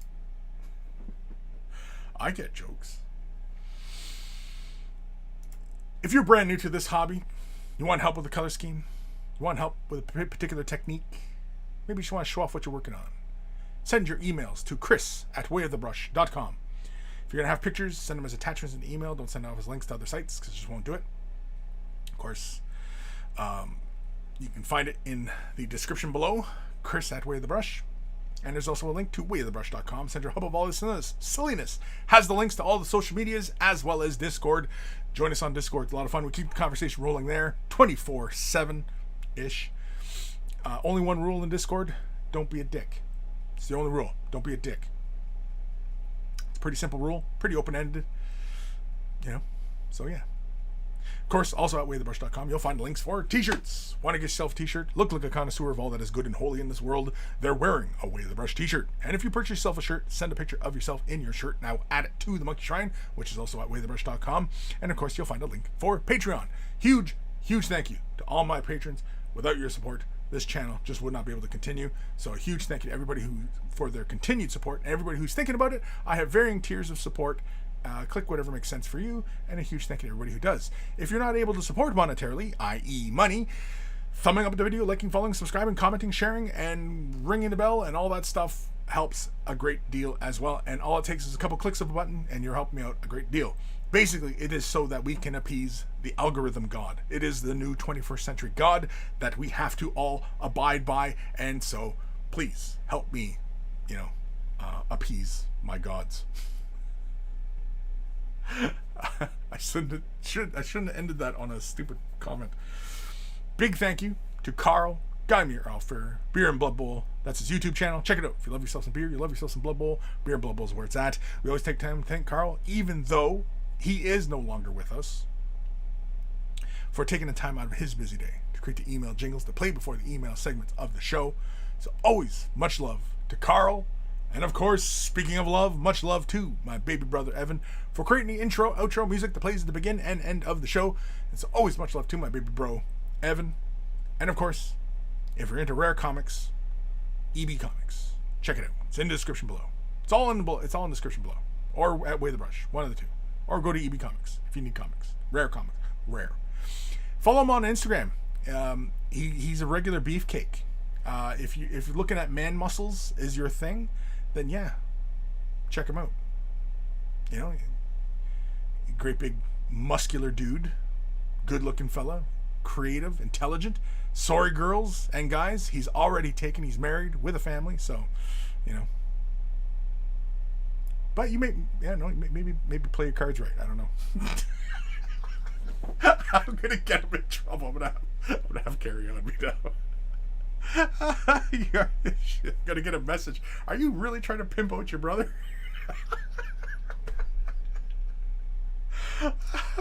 I know it. I'm gonna get a message. I know it. My ears are already burning. Oh man. I want to thank you guys for tuning in today. Hopefully we resolved some issues. I don't know. Did we have issues to resolve? I don't remember. But yeah. And Russ, yeah, send me that link to the to that apparent leak that we were talking about earlier. Because I'd like to see it. And follow it. And discuss it. And live it. And examine it. Maybe probe it. That's not really a probe. This is a probe. This is mean. No. No, that's... There we go. That's where you're at right there. For anybody not watching, and hopefully my nephews are not watching. You know what? I should just stop this right here because I'm probably just getting myself into all sorts of trouble. Alrighty. I'm going to get the hell out of you. You guys enjoy the rest of your Saturday. Take care of your brushes. They'll take care of you. And I will see you guys next time. Maybe. Possibly. Probably not. Yeah, I will.